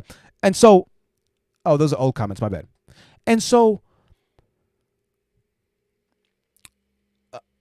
there's a fine line with, and this is where the line, the stand needs to be. There's a fine line with negativity and going through negative situations and learning from them, and then repeatedly going through negative situations in life. And that's the fine line there. I want to make sure we set a very clear delineation between messing up, right, or going through bad things in life, unpurposely, ignorantly, or not of the knowledge of what could happen, and then going through things repeatedly. These are two different concepts. Right? This concept affords you the ability to be ignorant to a certain extent. This concept does not. The concept does not afford you the ability to be ignorant is negligence, right? Is knowing what you're dealing with, is assuming that this won't happen to me, is thinking that, oh, this time is going to be different, right? This is really the issue that we need to worry about right here, because this issue can be masked as genuine. It can be masked by man and woman as genuine lack of knowledge, of genuine. What can I say? It's not ignorance of the word, but genuine disinformation. Or just not knowing, right? This person on the left-hand side genuinely does not know the situation that they put themselves in. And so a lot of the time, this person isn't going to be the ultimate victim to their tragedies or circumstances, because life a lot of times does give you warnings. Very often is a person just going to be walking in broad daylight and get capped, is what I'm trying to say, right? You're not just going to be walking down the street and then a completely random shooting happens to you out of nowhere. Most of the time, you're either going to see a car speeding down the street. You're gonna hear someone running up behind you. You're gonna hear shots. You're gonna feel metal to the back of your head or back, and you'll hear freeze or take out your wallets, right? But generally speaking, the person on this side doesn't have to worry about just boop, all of a sudden they're here one day and gone the next. No, that typically is reserved for this person, right? Now, I understand that we have people in communities, ladies, women, children, boys and girls in communities that do tragically suddenly lose their life. But you have to also understand that still isn't even just a completely, oh, what happened? It's because they are in a certain situation or environment, right? So it is this type of person. Even still, it's a child who had no control over that type of situation. But we know what was going on. Their parents know they're in a bad environment, right? So it's not like this was completely random still even then, right?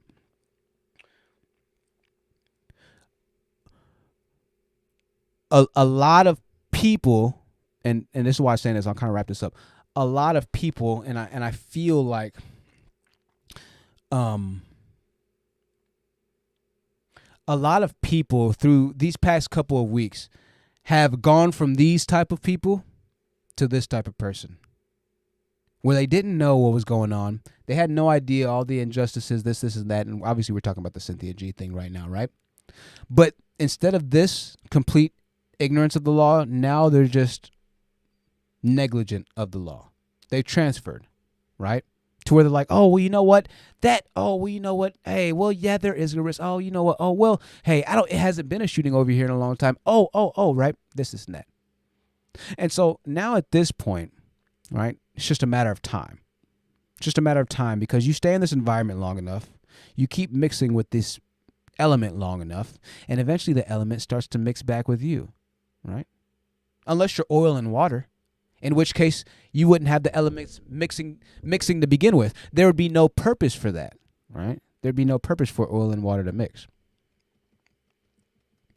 But what we're seeing right now is the great convergence, I like to say, right? The great convergence, where because the message is good enough, because I believe so strongly, because I believe so emphatically, so spiritually, God dang, these nakers need to burn in hell, because I believe it so much, right?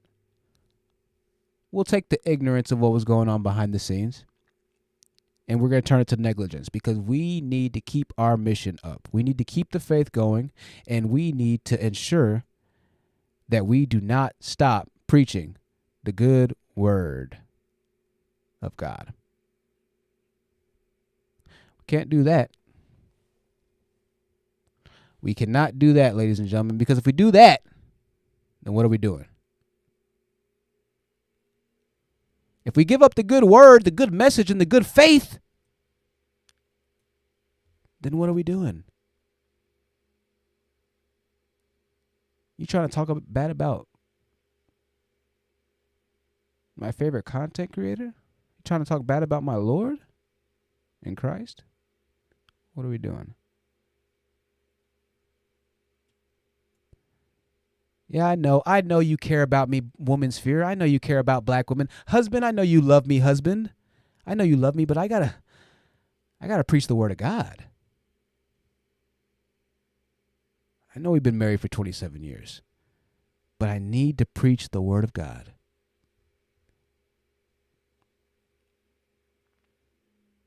I know you have black women's best intentions at heart, but I need to preach the word of God.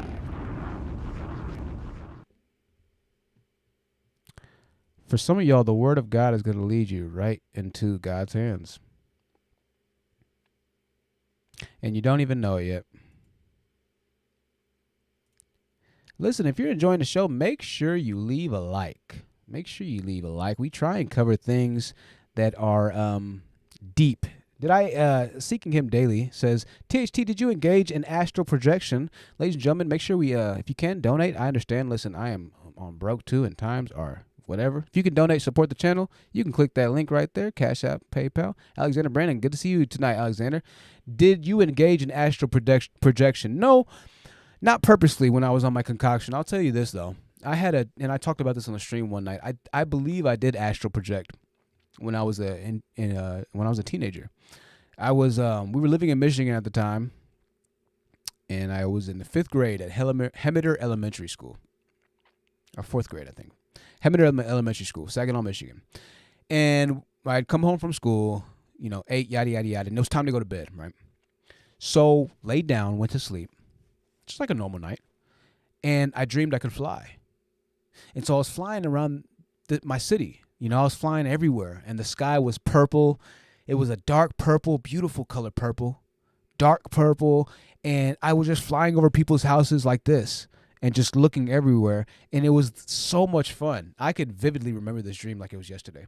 It was so much fun, and it was amazing, and I woke up fully, I woke up fully rested. It felt like I flew around for like an hour and a half in the dream. I woke up fully rested, and I went to school. And when I woke up, I know I've told some of y'all this before. I told my mom, I said, yo, Mom, I had an amazing dream. I was flying. And, you know, parents like, oh, you know, baby, that's great, you know. So I went to school, came back home, went to sleep, and the dream continued where it left off. I flew again in that dream, and then it continued again the next night. And I didn't dream after that for years. I didn't dream for years. And now I don't even dream. The last time I dreamed was probably, I don't know, 7 or 8 years ago. People say that you dream every night, but you just don't remember your dreams. I don't know. Maybe I do, but I don't dream anymore. I haven't dreamed for a long time now. But I do think that I was astral projecting. Easier with Meg said, good information. I appreciate that, Easier with Meg. I appreciate that. Yeah, I do hope, and I hope that does help somebody today. Sometimes you trying to do the right thing is going to be the worst thing for you. And that's where I see a lot of content creationers going. It's not the right thing. It is the right thing, but it's not the right way to go about it. It is the right thing. It's not the right thing. It's a problem. It's a problem. Let me show y'all a story, y'all. Check this story out.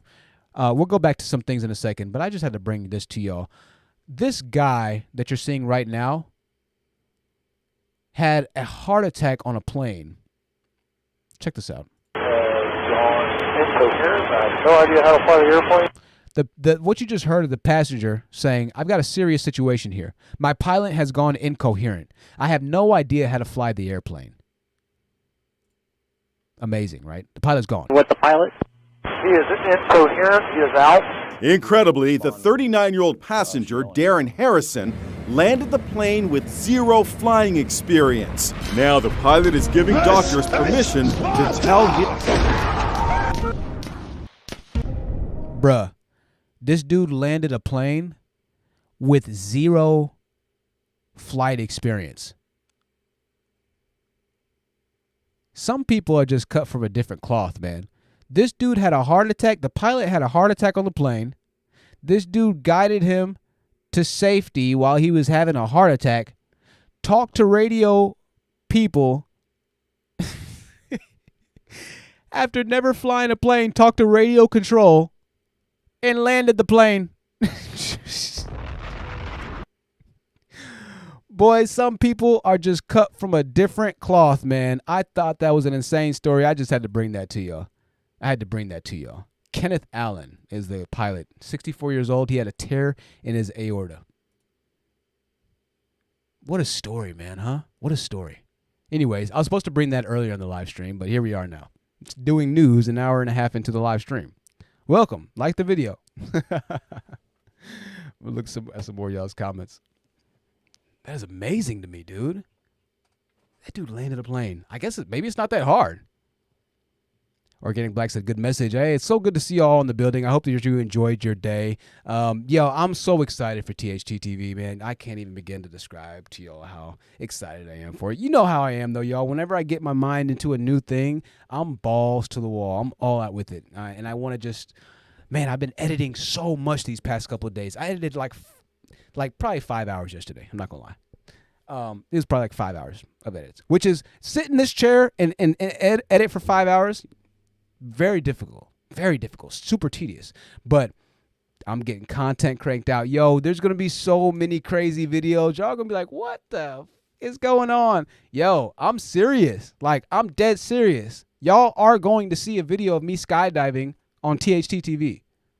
Dead serious. I'm dead serious. That's the kind of stuff that's going to be going down on it. It's going to be crazy. Now, skydiving is going to be later because I got to get money first, right? But that's the type of stuff that's be going down on it, as well as other stuff too. It's going to be crazy, y'all. Y'all have no. I'm excited. I don't want to say too much. I'm excited though, man. So excited. So I've just been writing everything, typing everything, and trying to just get everything as good as humanly possible. Listen, y'all, I'm going to go ahead and wrap this up. I just want to give y'all an update, come really quickly to y'all.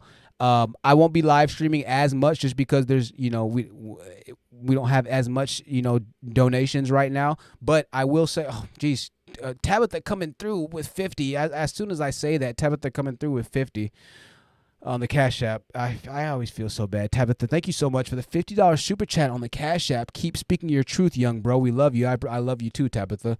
Thank you for supporting the channel. I really appreciate that, Tabitha. I love you too. Shit. You have no idea how much. Tabitha coming through with the 50. Hey, if you can, I appreciate Tabitha with the $50 super chat.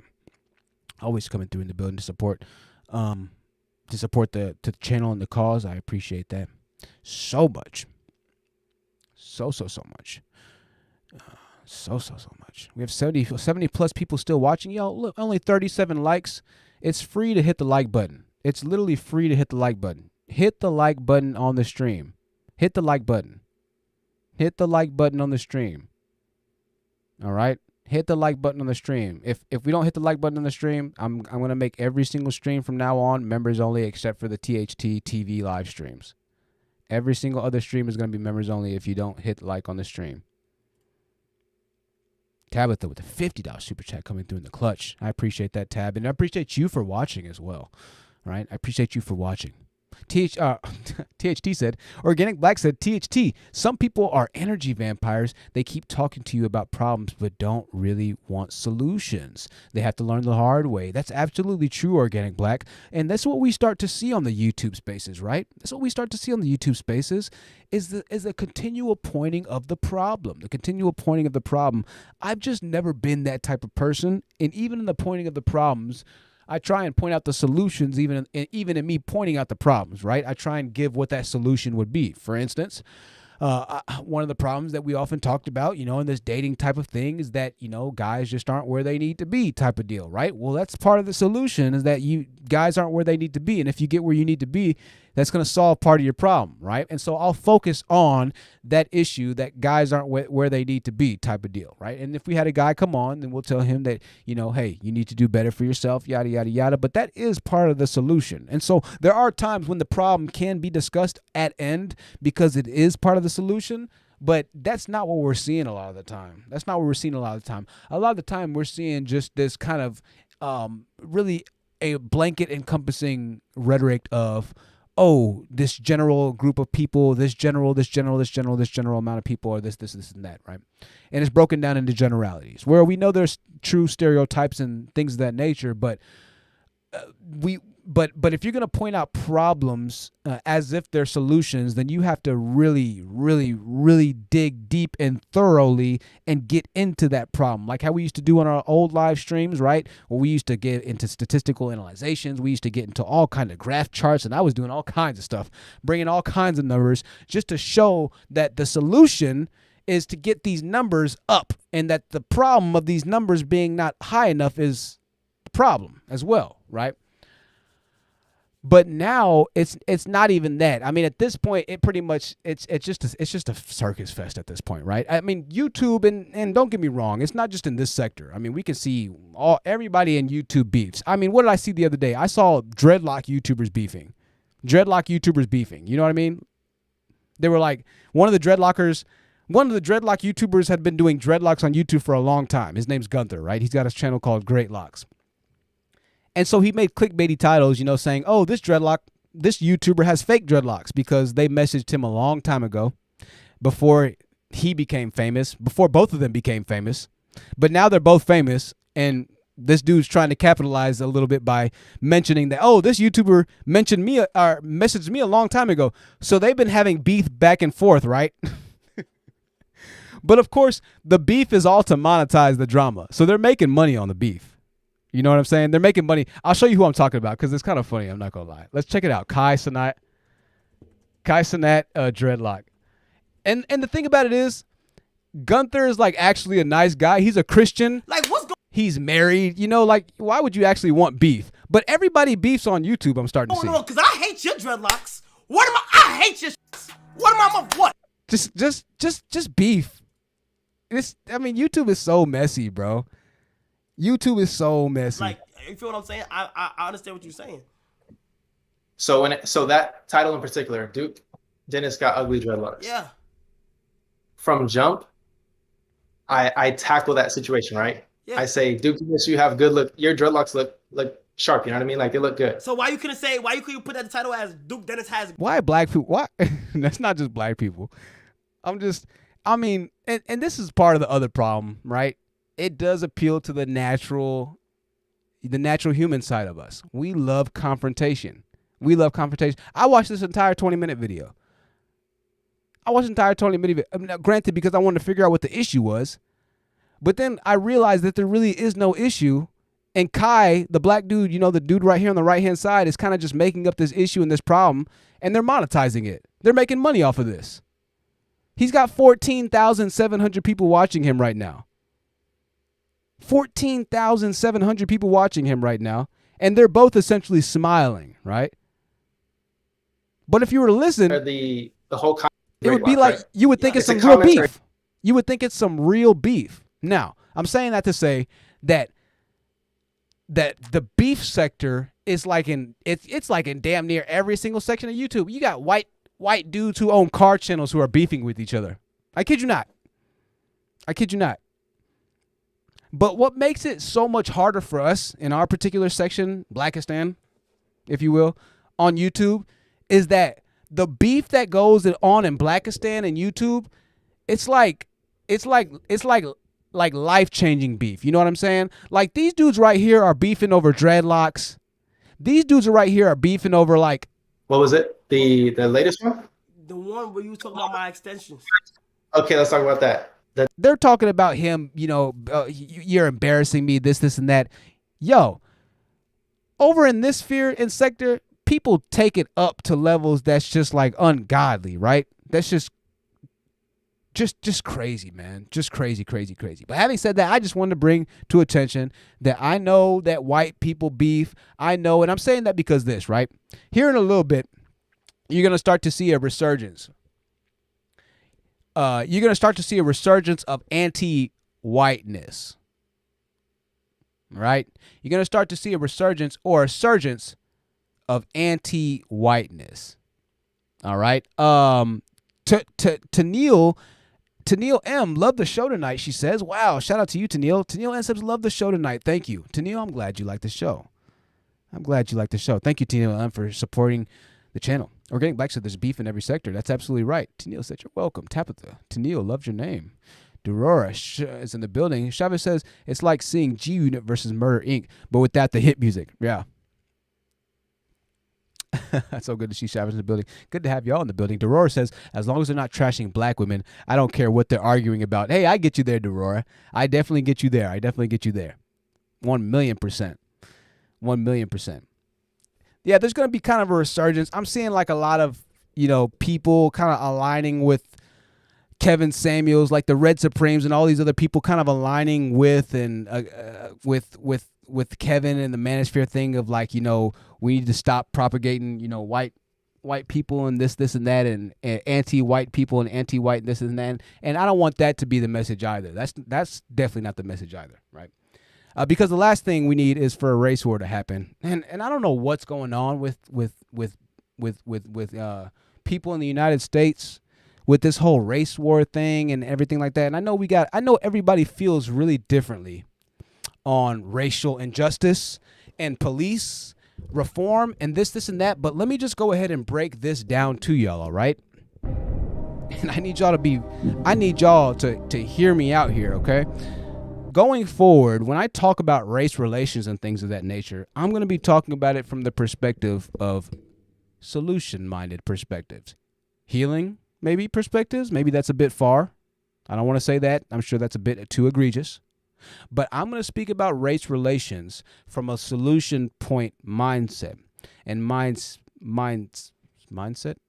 Mind speak? Is mind speak? What the fuck? So, what does that mean?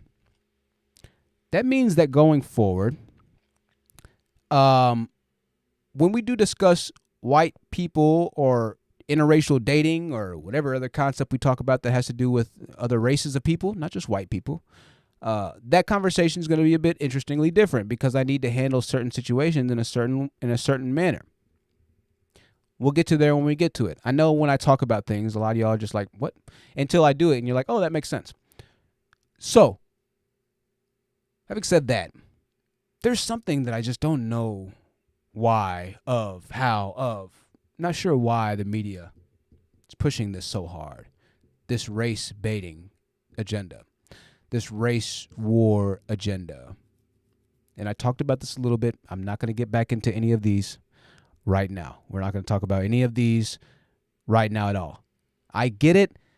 Horrible. Horrific. No words.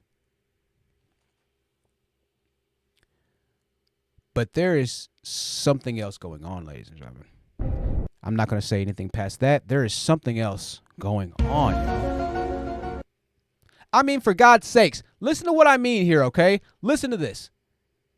You listen to this and tell me there's not something else going on, okay? And I'm being dead serious. I'm being dead serious. Hold on. I'm being dead serious. You listen to this. Where the frick is my freaking hold on a second. I'm trying to find the dang article.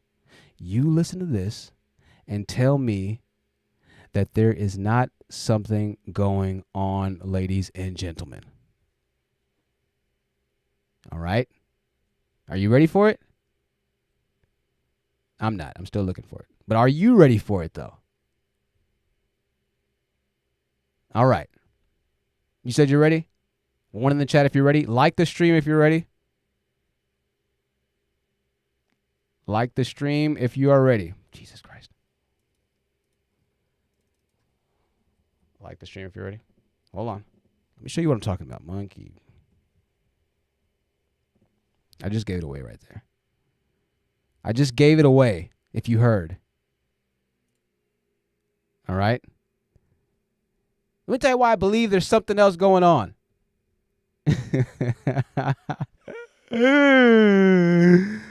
Oh my gosh. What is going on, y'all? On Friday, NSW Chief Health Officer Dr. Carrie Chant sent out an urgent warning for gay men in particular to watch out for symptoms which include unusual rashes and seek immediate help if worried. We know it's transmitted by that close skin-to-skin contact. You can be infectious. We're particularly urging men who are gay, bisexual, or men who have had sex with men to be aware of any rashes and lesions. And if you're wondering what they're talking about monkeypox. All right? So, now, you cannot think that something's up, okay? You cannot think they're pushing a race war.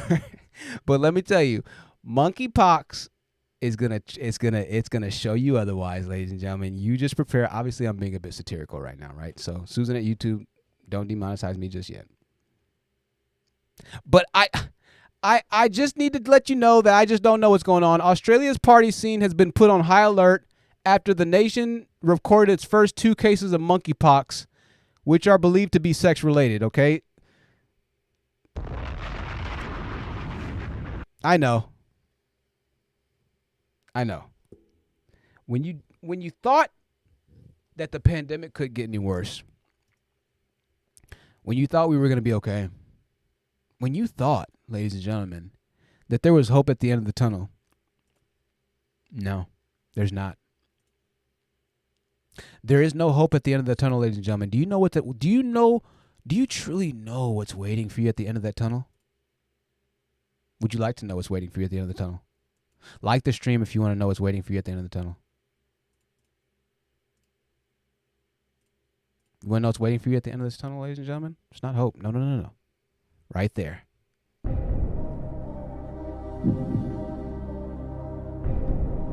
Monkeypox, ladies and gentlemen. You better get ready.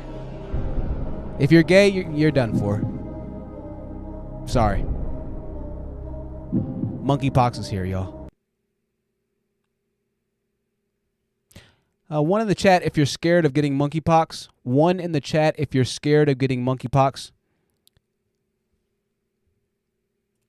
1 in the chat if you're scared of getting monkeypox, ladies and gentlemen. Listen, the news said it, all right?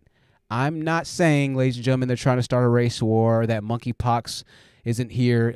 Listen, I'm not saying any of that. The news didn't say anything about race war. They did say about monkeypox, though. They care about us, okay? The news cares about us, and they want us to know, and gay men alike, that monkeypox is here now. Oh, you didn't know? You didn't know the government cared about you? The government that you pay taxes to? You didn't know they cared about you? They do. They care a whole lot.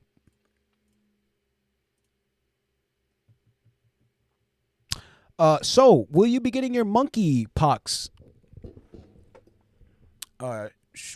shots? Let me know. I'm undecided. I don't know, ladies and gentlemen. Look, listen. All right, maybe they're not trying to set stuff up. Let me just show you. Now, maybe you're confused. Just give me a second, all right? I'm going to explain it all to you. This is what happened.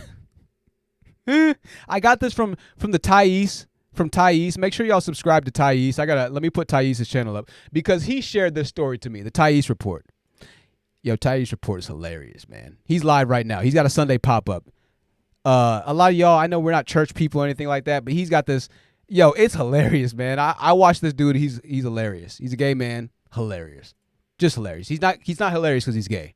He's just hilarious. He's a gay man. You might not like his content. I love it. I think it's great. But this is what happened, okay? This is how the monkeypox got out.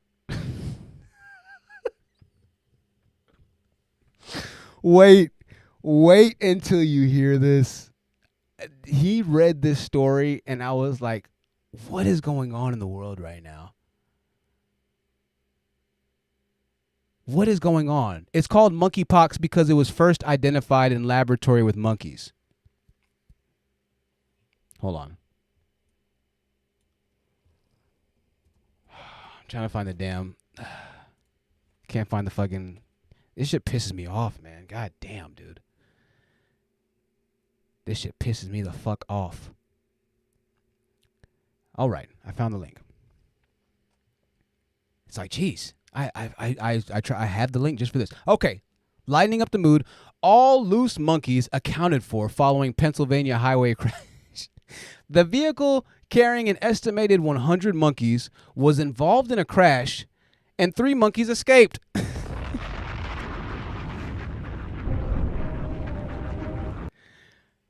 We are going to descend. Okay, all loose monkeys were accounted for Saturday night after 3 escaped following a crash Friday in rural Pennsylvania.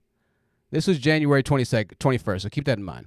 The crash occurred in Montour County's Valley Township when a pickup towing trailer with primates turned in front of an oncoming truck and was hit. The trailer separated from the truck and 3 monkeys escaped, according to the crash report. Now, once again, this is January 22nd, and of course, a few months later, we have monkeypox. I'm not saying anything. Pennsylvania State Trooper Andrea Polishik said Friday that the vehicle was carrying, quote, 100 monkeys. What are we doing carrying 100 monkeys? Where are the monkeys going? Free the monkeys. Temperatures in Montour County plunged into the single digits Friday nights as authorities searched for the monkeys. Early Saturday, troopers said 1 monkey was still accounted for. See? You see what happens? You see what happens when you're trying to do a good thing? Y'all, you see what happens, y'all? You see what happens? Y'all were trying to do the monkey thing. And now we're going to get monkeypox. Now we're going to get monkeypox because of the 1 monkey that escaped. Look at, they even got a picture of the monkey. They got a picture of the monkey right in the tree escaping. And y'all don't think there's something going on. Look at that picture. Look at that. My nigga's comfortable in that tree. But he knows he's about to give everybody monkeypox. He's on a mission. A monkey was on the loose Friday night in rural Pennsylvania. It sits in a tree. Look at that. Now they done told us. Look at that. They got the 3-letter word for all you manosphere guys, CDC. All right. The shipment of monkeys was en route to a CDC-approved quarantine facility. Jesus. How many bannable keywords can you make in one sentence on YouTube? Jesus Christ. After arriving Friday morning at New York's Kennedy Airport from Mauritius, the agency said, the truck had been on its way to a lab, Belichick told the Daily Item newspaper. The location of the lab and the type of research for which the monkeys were destined wasn't clear.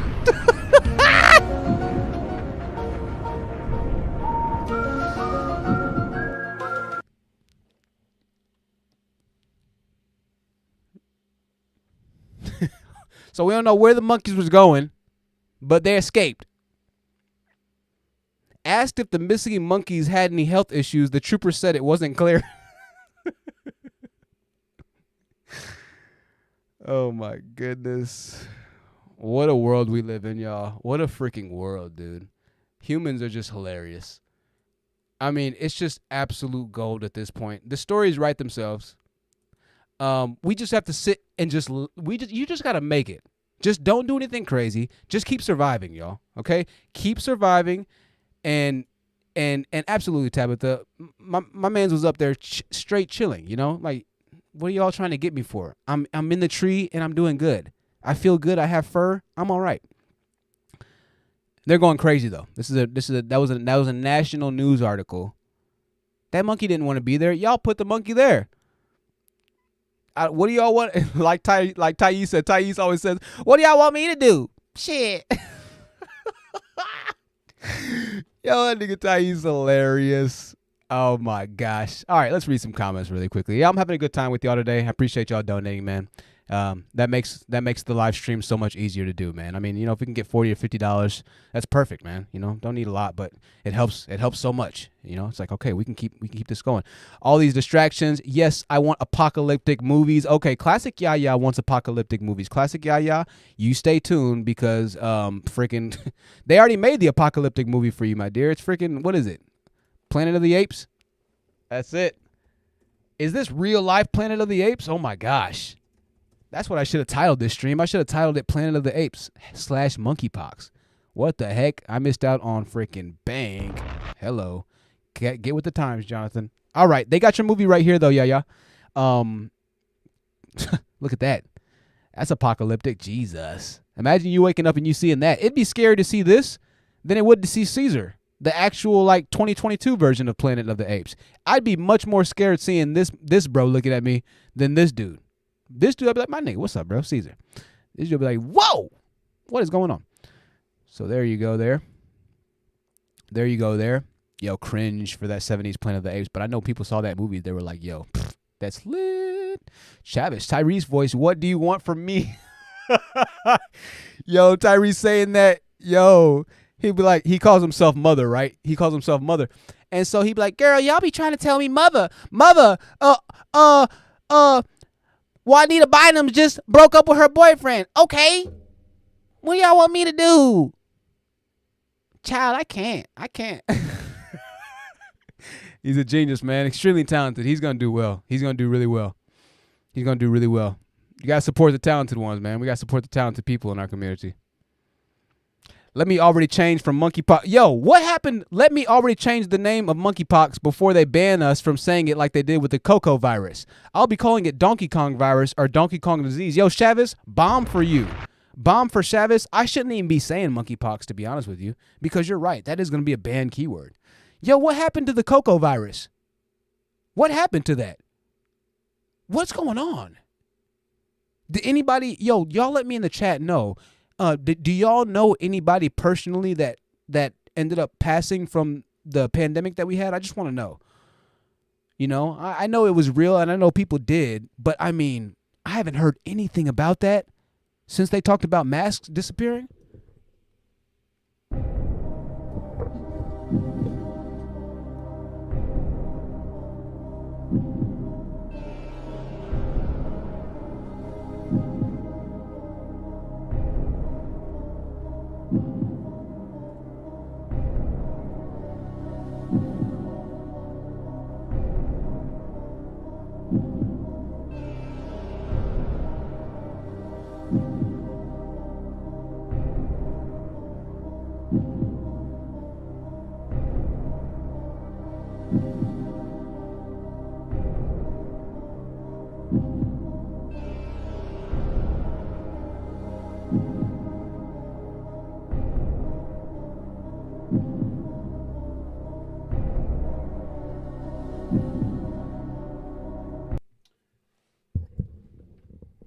All right.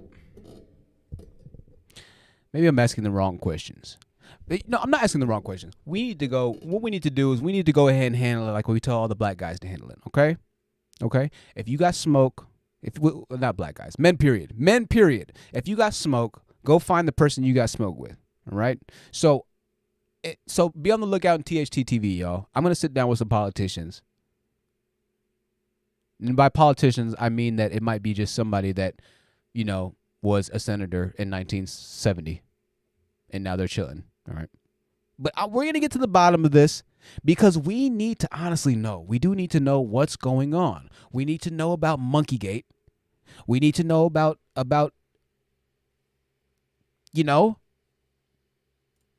So just bear with me. Your money's going to a good cause, y'all, okay? We're going to get down to the answers. I know these are the questions that keep me up at night. Yes, absolutely. No, World War III? Not at all. World War III? No. What? Whatever. We're going to keep doing our thing. No, I want to know about monkeypox. Yeah. Dwayne Wade's son. That's, no, I want to know about, let's talk about Dwayne Wade's son. No, World War III, let's talk about Dwayne Wade's son. World War III, You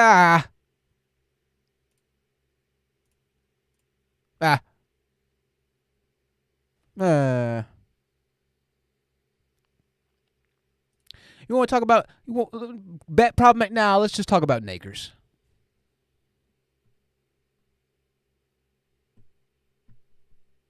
Talk about becoming no. Let's talk about women. Let's just talk about women. How bad women are. We talk about becoming better later. Let's talk about Nakers right now.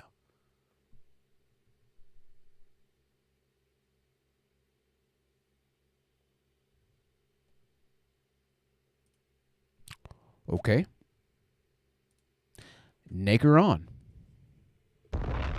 Hey, you're watching the Truth Seekers Live podcast. It's 10:40 in the great state of Texas. I want to take this particular moment in time to encourage you to, if you haven't thought about protecting yourself with either a legal blade. Now, in the state of Texas, we have to make sure that the blade is shorter than the width of your palm. And so if this blade is longer than my palm, it becomes illegal. So a blade, as long as my pointer finger, is illegal, and you cannot purchase that, nor would we advise you doing that, because if you get caught with something illegal, you will go to jail, and you will have to have money to fight on your behalf. If you don't have money, then you will be staying in jail for a decent amount of time unless the judge decides to have favor or give you a plea deal like he gave Taz, Nyla's boyfriend or husband, whatever you choose to prefer and to believe, whether or not you choose to prefer to believe in the good gospel needing to be preached indefinitely to no end of the extent of the law, then whatever it might be. But start thinking about something to protect yourself from men like Cynthia G's acquaintances and Nyla's husband. Start thinking of means to protect yourself from the nakers in the streets who you're going to hear about indefinitely on. And start thinking about means to protect yourself from from men in general, to be honest with you. Now, that's a legitimate need. But just start thinking about taking the unalienable rights that you have that God has given you and exercising those and flexing those, because it's not even about protecting yourself from black men or white men or Asian men or protecting yourself from crime or anything like that. No, it's just about you walking in the rights that you as a God-given human have, right? And that's the bigger thing that's being missed here. It's like, guys, it's not about guns, right? It's not about women or this or that. It's about you walking in your purpose and doing exactly what you were meant, bred, what you have been given God-given rights to do. That's what it's all about. The argument is going to be on the smaller topics in relation to the major topic, right? But the major topic is what we need to focus on, and that's what we're going to be focusing on more, right? And so we will have the comical, monkey pictures and things of that nature. We have to say things in a certain way on YouTube, because if I come out right and say those things, I'll get banned. I'll get demonetized. I'll get whatever. It's going to be hate speech. It'll be misinformation. And so I will be speaking in a more satirical manner, right? But if you can, try and put the pieces of the puzzle together, because I am referring to content creators. I am referring to a lot of the people in our community. Some of the people who might be watching on this channel right now, right? Those are the people who we talk about, right? Those are the people and those are the minds that we're trying to change as we move forward. Hey, it's 10:42. I just want to bring that warning and that suggestion to you, right? I want to be that red flag to pop up in your life that you've been maybe considering doing. I want to be that yellow flag as they wave you around and let you know that you have one lap to go. Right? In NASCAR, when they wave the yellow flag, you got one lap. Is it the yellow flag or the red flag? I can't remember. But when they read that yellow flag, you got one more lap to go, right? And they wave so many flags before then. But when you see that yellow flag, it's really too late. By the time you see one more lap to go, it's too late. There's no more time. You don't have enough time in that lap to actually make your move, especially if you're in the back, especially if you're 3rd, 4th, 5th, 6th place. No, you finish 3rd, 4th, 5th, or 6th. You may be able to make it to 2nd, but you're not going to win the race. As a matter of fact, the person that's going to win the race is most likely the person that was out front in the race to begin with. Sometimes it's different. But a lot of the times, your place in the race determines where you actually land. Just to some extent. Now, NASCAR is actually like time-based, too. So it is a bit different. That's kind of complicated. If you're not a NASCAR fan, that'll be kind of like, right?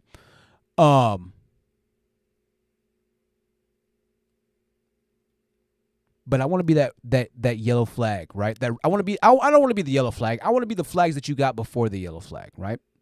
So I'll keep on till the end of me, pounding that into y'all's head that you need to get self-protection. Because it's one of those things where, once again, everybody talks about how bad nakers are. But when I ask women how many of y'all have a gun,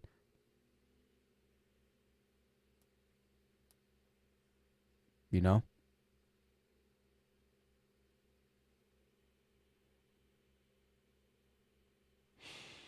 So, THT TV, though. Yo, I'm so excited, man. I'm so excited. So excited. I haven't been this passionate about a project for a good amount of time. I haven't been this passionate about something for a good amount of time. I'm like, it's up there with my music, to be honest with you. Maybe I might be even more passionate than my music, to be honest with you. THT TV. So I'm hoping y'all enjoy it. I'm probably going to need another week or so before the first episode. But I'm excited. I'm really excited. And hopefully next month I'll be able to buy this iPhone, to be honest with you. If I can get this iPhone, because this camera quality is serious. And that'll mean that we get to stream on a much better camera as well. So we'll be just stepping things up. The only thing I'm concerned with iPhone about is every freaking accessory you have to buy costs triple the amount of Androids. And it's like non-backwards compatible. Like, you have to like buy it for that model phone. iPhone's kind of crazy, man. Like, charging way too much. Anyways, listen, y'all. I'm going to go ahead and get on out of this thing. The classic yeah says not soon. Oh, Miss Kitty said, THT, why is your laundry hanging behind you? Yeah, so that actually is, it's not laundry, but it's my hoodies. But they're hanging up behind me because, you said you don't see it to subscribe? I'm not sure. You don't see the button to subscribe to my channel? I'm not sure what you mean. Yeah. That's hanging up because, and it's not just there, but they're all around me. They absorb sound waves. So one of the reasons why my audio sounds really good a lot of the times is, and I'm noticing a lot of people are going to buy this pod mic. Yo, if you buy this pod mic, you need to buy a preamp for it as well. Okay. So I'm running this pod mic into this preamp, and then this preamp is ran into my audio interface, which you see right here. Okay. So a lot of y'all are running this mic directly into the audio interface. You need to have a preamp because this is a dynamic mic and it takes a certain amount of phantom power. It takes a certain voltage to get dynamic mics powered. So if y'all are trying to get your sound better and it doesn't sound that good, it's because you don't have this preamp. This is a Clark Technics CM1. It's either a CM1 or like a CT1. This is a Clark Technics CM1. It's like $30. So, but the reason that those are hanging up is because these absorb sound. So this is soft. This isn't really that soft, but it's okay. It's better than nothing. And then behind the camera, like where I'm pointing, is another thick hoodie. And then this is my jacket right here. So when you're recording, the way sound waves work is sound waves collect in corners, right? So when you're in a studio, they have things called bass traps. Sound waves and bass frequencies collect in all the corners. And so you're supposed to have those things up. That's sometimes why people have those panels, those foam panels. Let me show you the picture. I worked in recording studios, so this is the poor man's way to do things. But it's because I don't want to pay for a crap ton of acoustic panel. Now, if you want to buy me some acoustic panel and mail some to me, so you see acoustic panel here, and you can see pretty much like in studios, the whole thing is acoustically paneled, right? It's the same concept. You're just trying to get something to absorb the sound. And that gives you a much clearer signal for your microphone. So if I didn't have this stuff hanging up, you would hear more of the words of echo. So let me just show you for a second, all right? Listen to this.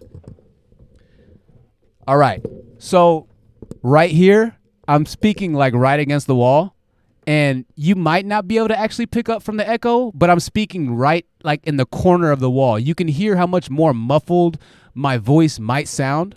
Maybe it doesn't sound that much more muffled, but I'm just going to continue speaking in the same breath, the same dynamic. Do you see how much like clearer that sounds just by me moving from the side of the wall?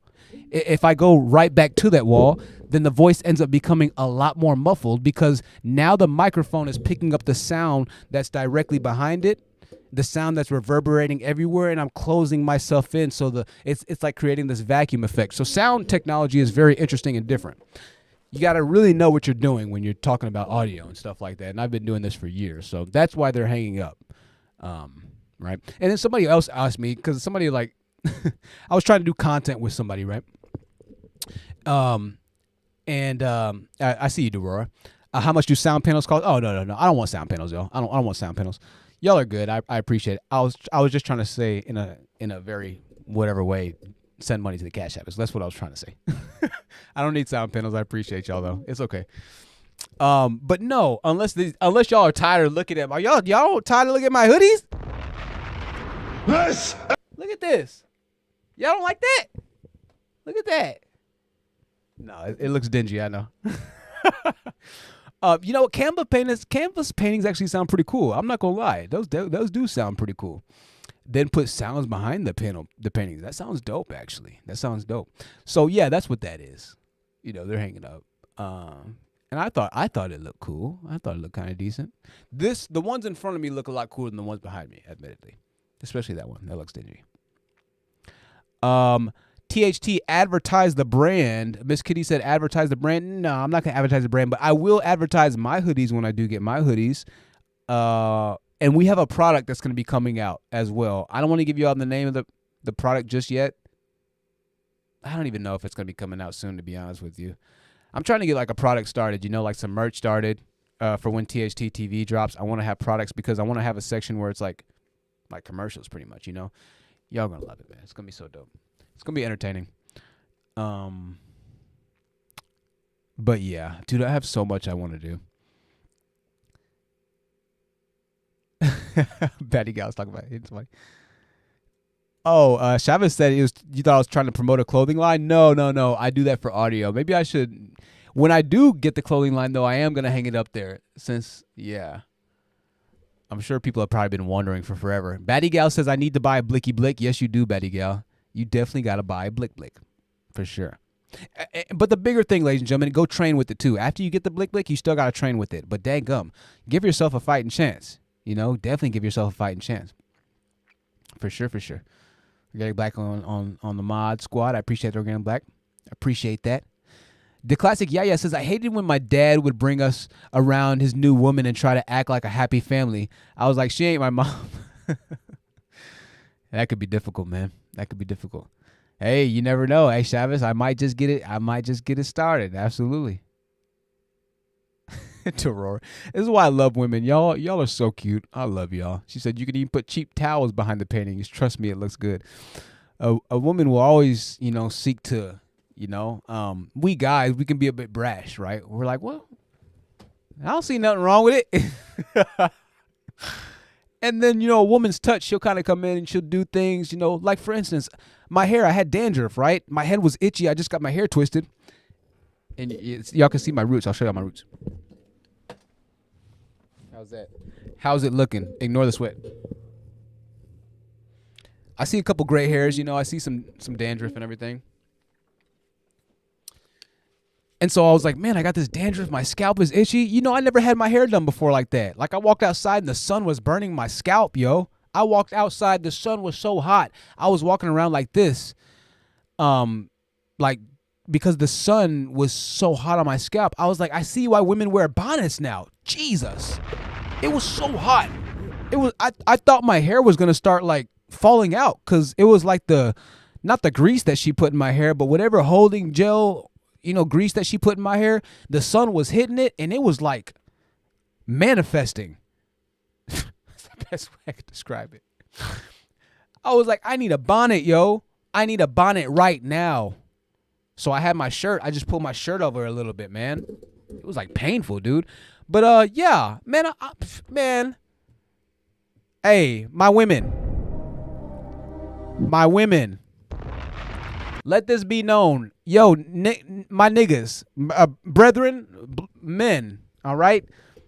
All these niggas, I'm about to just start a series called Black Hair. And really, it's to let people know, because now that I actually have hair and I went to a beauty supply shop, I went to a salon and got my hair did. Like, bruh, you know how much this hairdo cost? This cost $165 to have my hair twisted like this. Bro, you think I'm about to hop in the fucking pool, bro? Bro, I went to the 4th of July shit at my parents' house. I'm not about to do anything, Mom. I love you. I ain't doing shit with the family today. I'm about to sit in this air condition. I'm about to drink this spiked lemonade. And if you need my help in the kitchen, Mama, you know I'll do anything for you. I'm not taking a step outside. I don't want that sun to touch my scalp.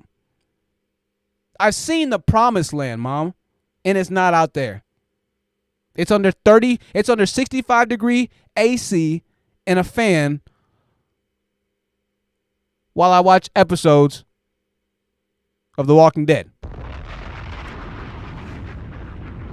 All right? So all you guys talking about women wearing weaves and this and that, yo, I get it now.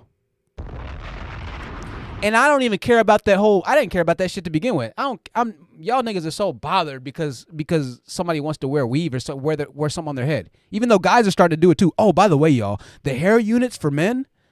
Y'all remember the hair units for men, right? Let me show y'all the video because I know we have like a few new people. So we did the video for the hair unit for men, right?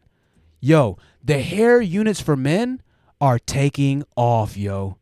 They are taking off. Yo, a ton. I'd say 25% of guys.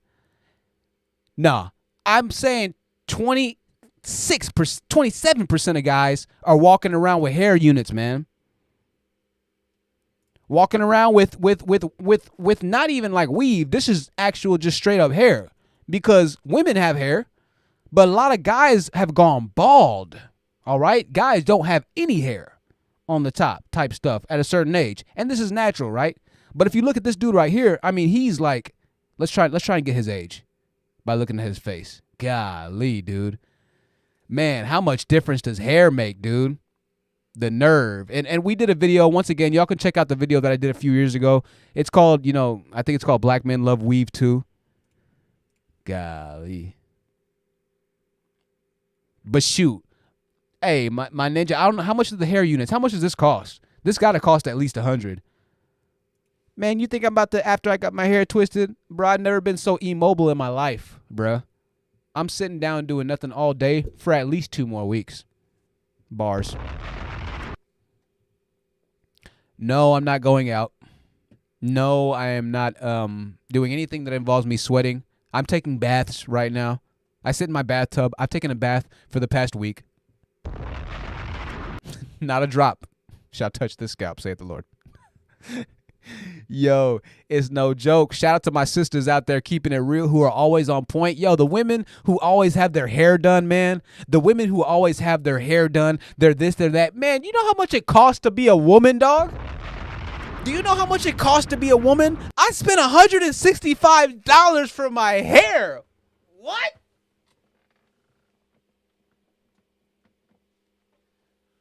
Bro, y'all got to start respecting women more, man. You can say this is pandering. You can say this whatever you want. This is the truth, bro.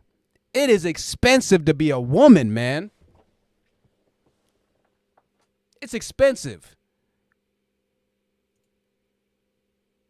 You know? I know people are like, oh, you didn't have to do, you could have just had freeform dreads. Man, nobody wants to date me with freeform dreads.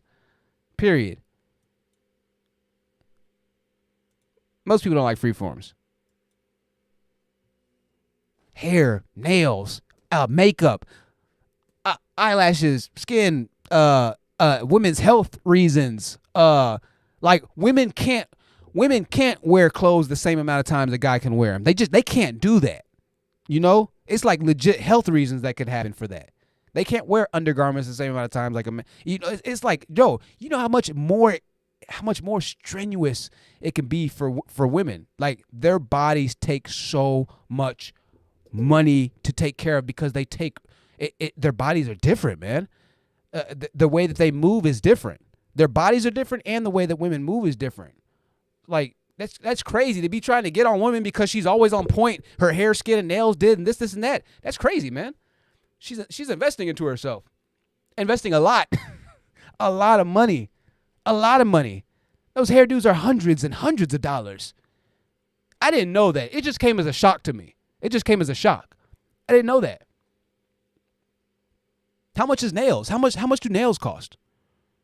Like the average price to just get some like some French tip nails or something like that. Is French tip still hot? I know nobody has the French tips. Most people, I know a lot of the ladies have longer nails, you know. Some have the pointing and some have the nails where they're like up there.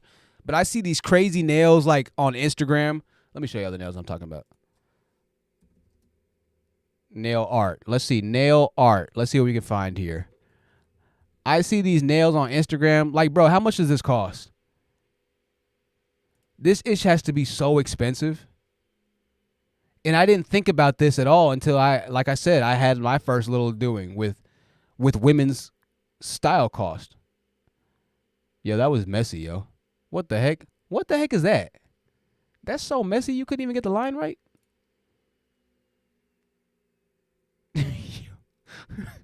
Yo, that's trash, bro. That's trash. You know what? I shouldn't even say that's trash. Let me see. Let me see some more nails. Shout out to Zuli's Nails. Making do with the camera she's got. She's making it happen. Shit, 34K. You know what? I'm just going to keep doing what I do. 34,000 subscribers. Obviously, the camera don't matter too much. Actually, I took them both to the salon. I use them both. Look at that. She's dremeling her nails. That's a Dremel, dude. Dremels cost 20. I have no problems with it. I love it. Especially because it's so girly. I'm on the run and watching you. Okay, perfect lighting? Okay. Somebody said... Oh, I thought somebody said they're on the run, like from laws or something, like from police officers. I was like, what? If you're going to get an electric file, I would say... Oh, it's a file. To invest in the ManiPro Passport. That one is the ultimate bet. Yeah, man, I might start doing like women's stuff. I didn't know that it costs so much, yo. Man, I'll do nails. No, I know it takes skill. I'm just blown away, man. Women invest a lot of money into their health and beauty. A lot of money. So shout out to y'all. Tip my hat to you. Uh-oh. Dorora says, remember when black women were ghetto? When they did this to the nails in the early 2000s? Not all of them other heifers getting their nails done like that. Dorora. Jesus. Well, Dorora, you see, the thing about it is this. Dorora says, that really sounds suspicious to me. I like many. Oh, we'll see what's going on there. They have beard bonnets? No, Betty Gal. No.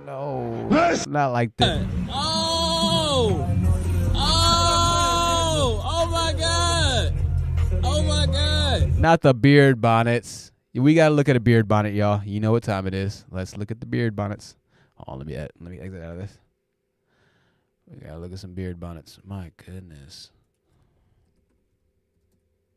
Beard bonnet for men. Oh my goodness.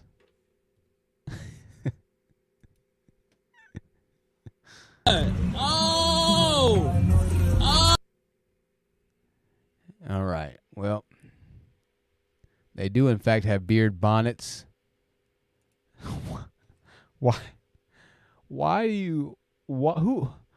Let me go to this website. This is a high value website right here. I mean, lighting on point, model on point, you know, smile expression on point like that. Seeing this, I mean, my God, marketing 101. Seeing this definitely makes me want to spend $24.99 for what this man's got. Let's go ahead and see. Oh, okay, it gets better. We get better with the models here. All right. Well, I'll tell you what, brothers out there, this is definitely, I'm not going to hate. This is a black owned. All right. Now, 4 interest payments of $6.25. What is that? You can't beat that. $6.25. You can finance everything nowadays, dude. You got the credit for it. All right. So $25 for it. Listen, they got good reviews. Somebody said, I'm shooketh when I tell you guys this beard guard is not just hype. It's amazing and covers my whole beard. What? This is Sparta!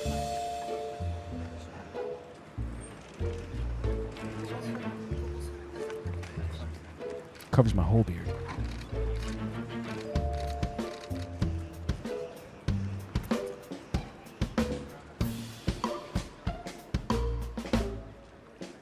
I have never had a beard guard that actually covered my entire beard. No, honestly, I'm poking fun at it. But shout out to those brothers, man. I'm sorry. Shout out to those brothers. That just looks crazy. I'm sorry. I should have made this the thumbnail to the video. I'm making this the thumbnail to my background. All right,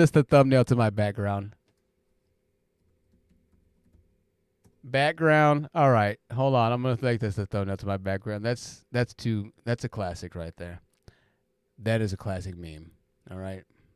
We've just ascended levels, ladies and gentlemen. So let me just go ahead and set as a background picture. I think we got it set.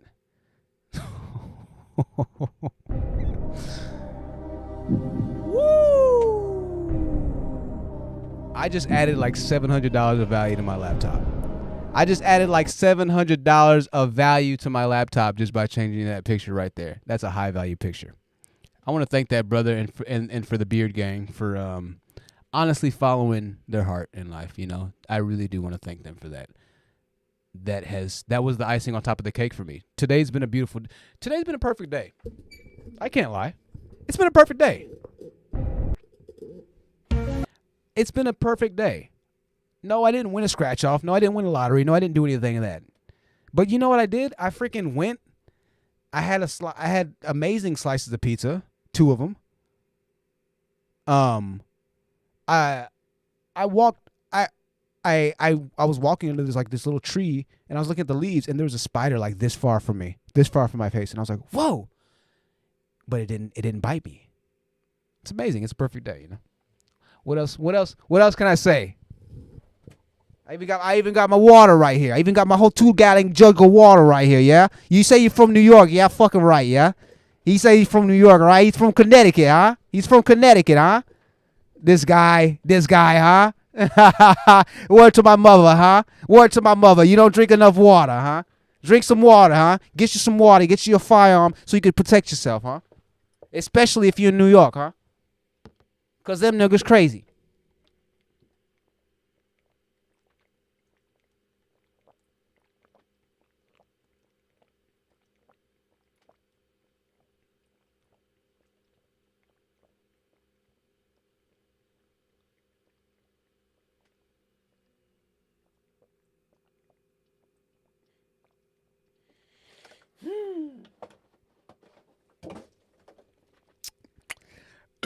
Praise God.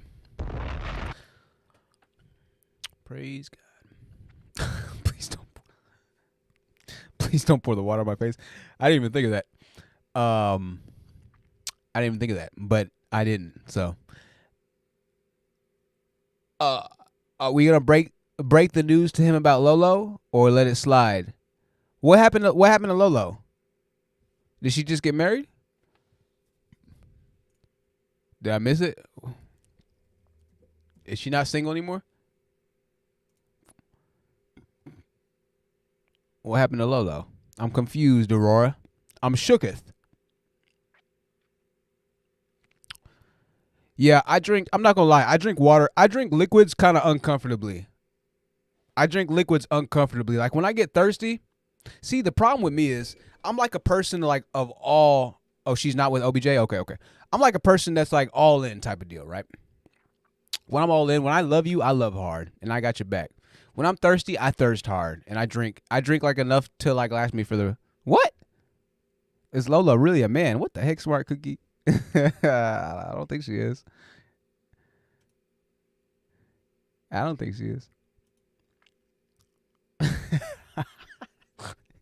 Y'all these by the way, there's a website. Let me show y'all this website.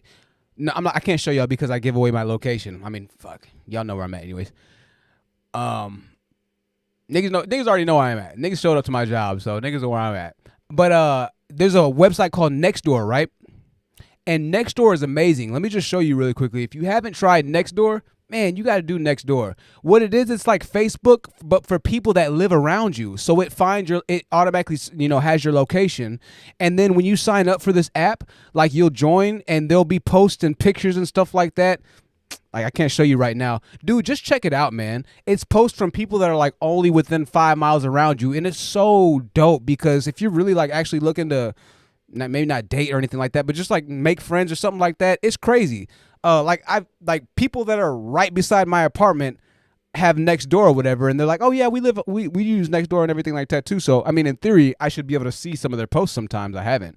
But yeah, people like post all the time, hey, I lost my cat, and then somebody will find the cat like 2 minutes down the road and then be like, hey, this is your cat. And so this is like it's crazy, man. But yeah, check out Nextdoor, y'all. It's really cool. If you want to see what's going on in your environment, like say you hear gunshots one night, right? And you're like, man, what happened? Go on Nextdoor and somebody's going to be like, hey, did anybody else hear gunshots at around this location? And it's going to be like, it'll say like the area that they're in. So it'll say their name and then it'll say like the area they're in. So it won't just say like Sacramento, California. It'll say Garden Heights, Sacramento. It gives the exact breakdown in that city. Man, it's awesome, dude. It's really amazing. It's way better than Facebook, in my opinion, just because of the proximity effect of it. Nextdoor.com. When you log in or create your account, this isn't a sponsored message, but it'll like give you the option to say, hey, to all your neighbors. And so you can make a post and everybody that lives around you within a certain proximity can see your post and interact with you. I actually plan on doing some stuff with THT TV through Nextdoor.com, like having people do a few things or whatever through Nextdoor, because you can see like their entire profile and most of the people seem like they're relatively decent people. It's like a lot of the times you'll see things like, hey, I found this suspicious person in my lawn, be careful. I found this suspicious person on my camera, be careful. And stuff like that. So what the heck? I'm trying to sign into my Nextdoor account so I can show you, but I can't even show you right now. Well, what account is it to log into? Couldn't find. Okay, let's try one more. Let me see. Hey, make sure we're liking the video, ladies and gentlemen. I'm sure let's make sure we like the video if you haven't already. All right, that's all I'm going to say about that. Like the video if you have not already. The likes help a lot in the algorithms. You're saying a lot of people say that they don't get the notifications anymore. I have done research on the missing notifications, and this is what I found. If you're not getting notifications, it's because that's just the way that YouTube goes sometimes. And there's really nothing that YouTube or Google can do about it. But I have found direct links and evidence that liking the stream does bring more notice to the channels. All right? It does. It puts it in front of more people when more people like the stream. And so that's the one thing that you could do to help yourself if you're not getting the notices anymore, is making sure that you're liking the stream if you haven't. And to help other people get their notices or their alerts, their notifications when I go live, when we post a video, that's what the likes do for sure. That's been confirmed. I'm trying to still log into Nextdoor with this last thing. If this doesn't work, and then I'm done. All right, we got it. Here we go. So let me not try and dox myself, but this is just an idea, right? This guy, Jerry Smith, posted in Benbrook, right? So Jerry Smith is in Benbrook, and Benbrook is right down the street from me. 6 days ago, Jerry Smith said, update on rescued dog named Ranger. This is Duke now. He is such a happy guy now. We love him. He is very busy protecting us. So they found a dog, and they decided to keep him, right? Let's see who else commented. Ridgely Hills. Ridgely Hills is pretty close to me. Ridgely Hills. So somebody in Ridgely Hills said this. He's selling a Lincoln Cutter torch. Kelly B says, went to lunch with mom, Red Lobster off Hewlin. That's about 15 minutes away from me, and someone stole my mom's catalytic converter. What the hell? While we were at a restaurant. They don't have any cameras, so I would advise against parking on the side of the building. So if you're going to Red Lobster in Fort Worth, Texas, off of Royal Orleans, don't. All right? The comment right under this said, my husband went to Walmart off Hewlett a few months ago and someone stole our license plate. So it's just a really cool app, y'all. I don't know why I like it so much. I guess I'm getting old, but I really like seeing what's going on around me and seeing the people that are around me. And next door, it's the people in your community that are on the up and up. It's the good people in your community that are on next door. So something to check into. All right. What a show. What a show, man. What a show. Miss Kitty. Y'all, we gotta get these. I don't get notifications. I just see on my homepage. I don't know why. Batty Gal, make sure that your notifications are set on. And y'all, I'm gonna go through how to set your notifications on one more time. I'm sure you all know how to do this already, but I'm just gonna assume that you don't. So if you aren't getting notifications right now, then make sure that this bell. Oh, I can't even see the freaking bell, dude. What the heck? There'll be a bell right beside this flag, right? So you're going to have to click that bell and set it to all. Click that bell and set it to all notifications. That's the best thing to do there. Hopefully it ends up working. I don't know. I do not know. He goes back and forth. I don't understand how anybody can do that after what they did to TJ. Oh, I don't know. We don't fuck with Aaron. He was over on Taz channel talking cash money about THT. I don't even know who Aaron is. Smart Cookie. Who's Aaron? But thank you for not messing with them, Smart Cookie. I appreciate that. Aaron. I need to. Oh, anybody sub to the real Aaron Collins? He hasn't uploaded a video. Oh, I didn't even know Aaron Collins was talking trash about me. He used to come over here a while ago. I didn't know he was talking shit. All right. Well, thank you for letting me know, Smart Cookie. I appreciate it. Now I'll keep that in mind going forward. Miss Kitty said, THT, did it take an entire 2 weeks? Jeez. Did it take an entire 2 weeks to bury Kevin Samuels as a high-value man? Oh, I don't know, man. I don't know. I was always under the impression that if you're taking a long time to bury the person, that you probably don't have the resources. I know Kevin had the resources, so that's not the issue. I know that, you know. So I'm not sure. Organic Black, I don't know what's going on with Aaron Collins. I hope that, you know, everything just stays on the up and up on our side, and whatever happens over there, shoot, I guess as it is. That's crazy, though. Oh, okay. Batty Gal says, I use the Citizen app. Okay. They tell you about crime? Nice. The Citizen app. So y'all check that out. That was wrong, Lolo with OBJ. You had the wrong Lolo. I was going, oh, it was the wrong Lolo? Oh, okay. Jeez. That was the wrong Lolo with OBJ. Wrong screen. That was the wrong transition. Trash. Sorry, y'all. Sorry, Lolo. That's misinformation right there. I'm going to have to edit that out. All right, y'all. Listen, we're going to wrap this thing on out. Hey, I'm so glad that y'all enjoyed this live stream. We'll be back here in a little bit. I'm going to continue working on THT TV. Man, stay tuned for that. Y'all going to love it. It's going to be absolutely amazing. Sorry to Lolo Jones. Make sure that you buy yourself some protection, Second Amendment preferred. Make sure that you're legal to carry, that you train and understand your weaponry, because, hey, you can pull it out, but if you have your safety on and you're so panicked that you forget to switch your safety down, it's just as bad as not having one to begin with, right? Make sure you do that. Hey, I want to give a huge shout out and thank you to our mods, Diana Prince and Organic Black, for continuing to do everything amazing. We have the best mods on this channel. We have the best community on this channel, and we're growing right now. I appreciate you for subscribing, watching, and liking, sharing, and I appreciate Tabitha for donating tonight.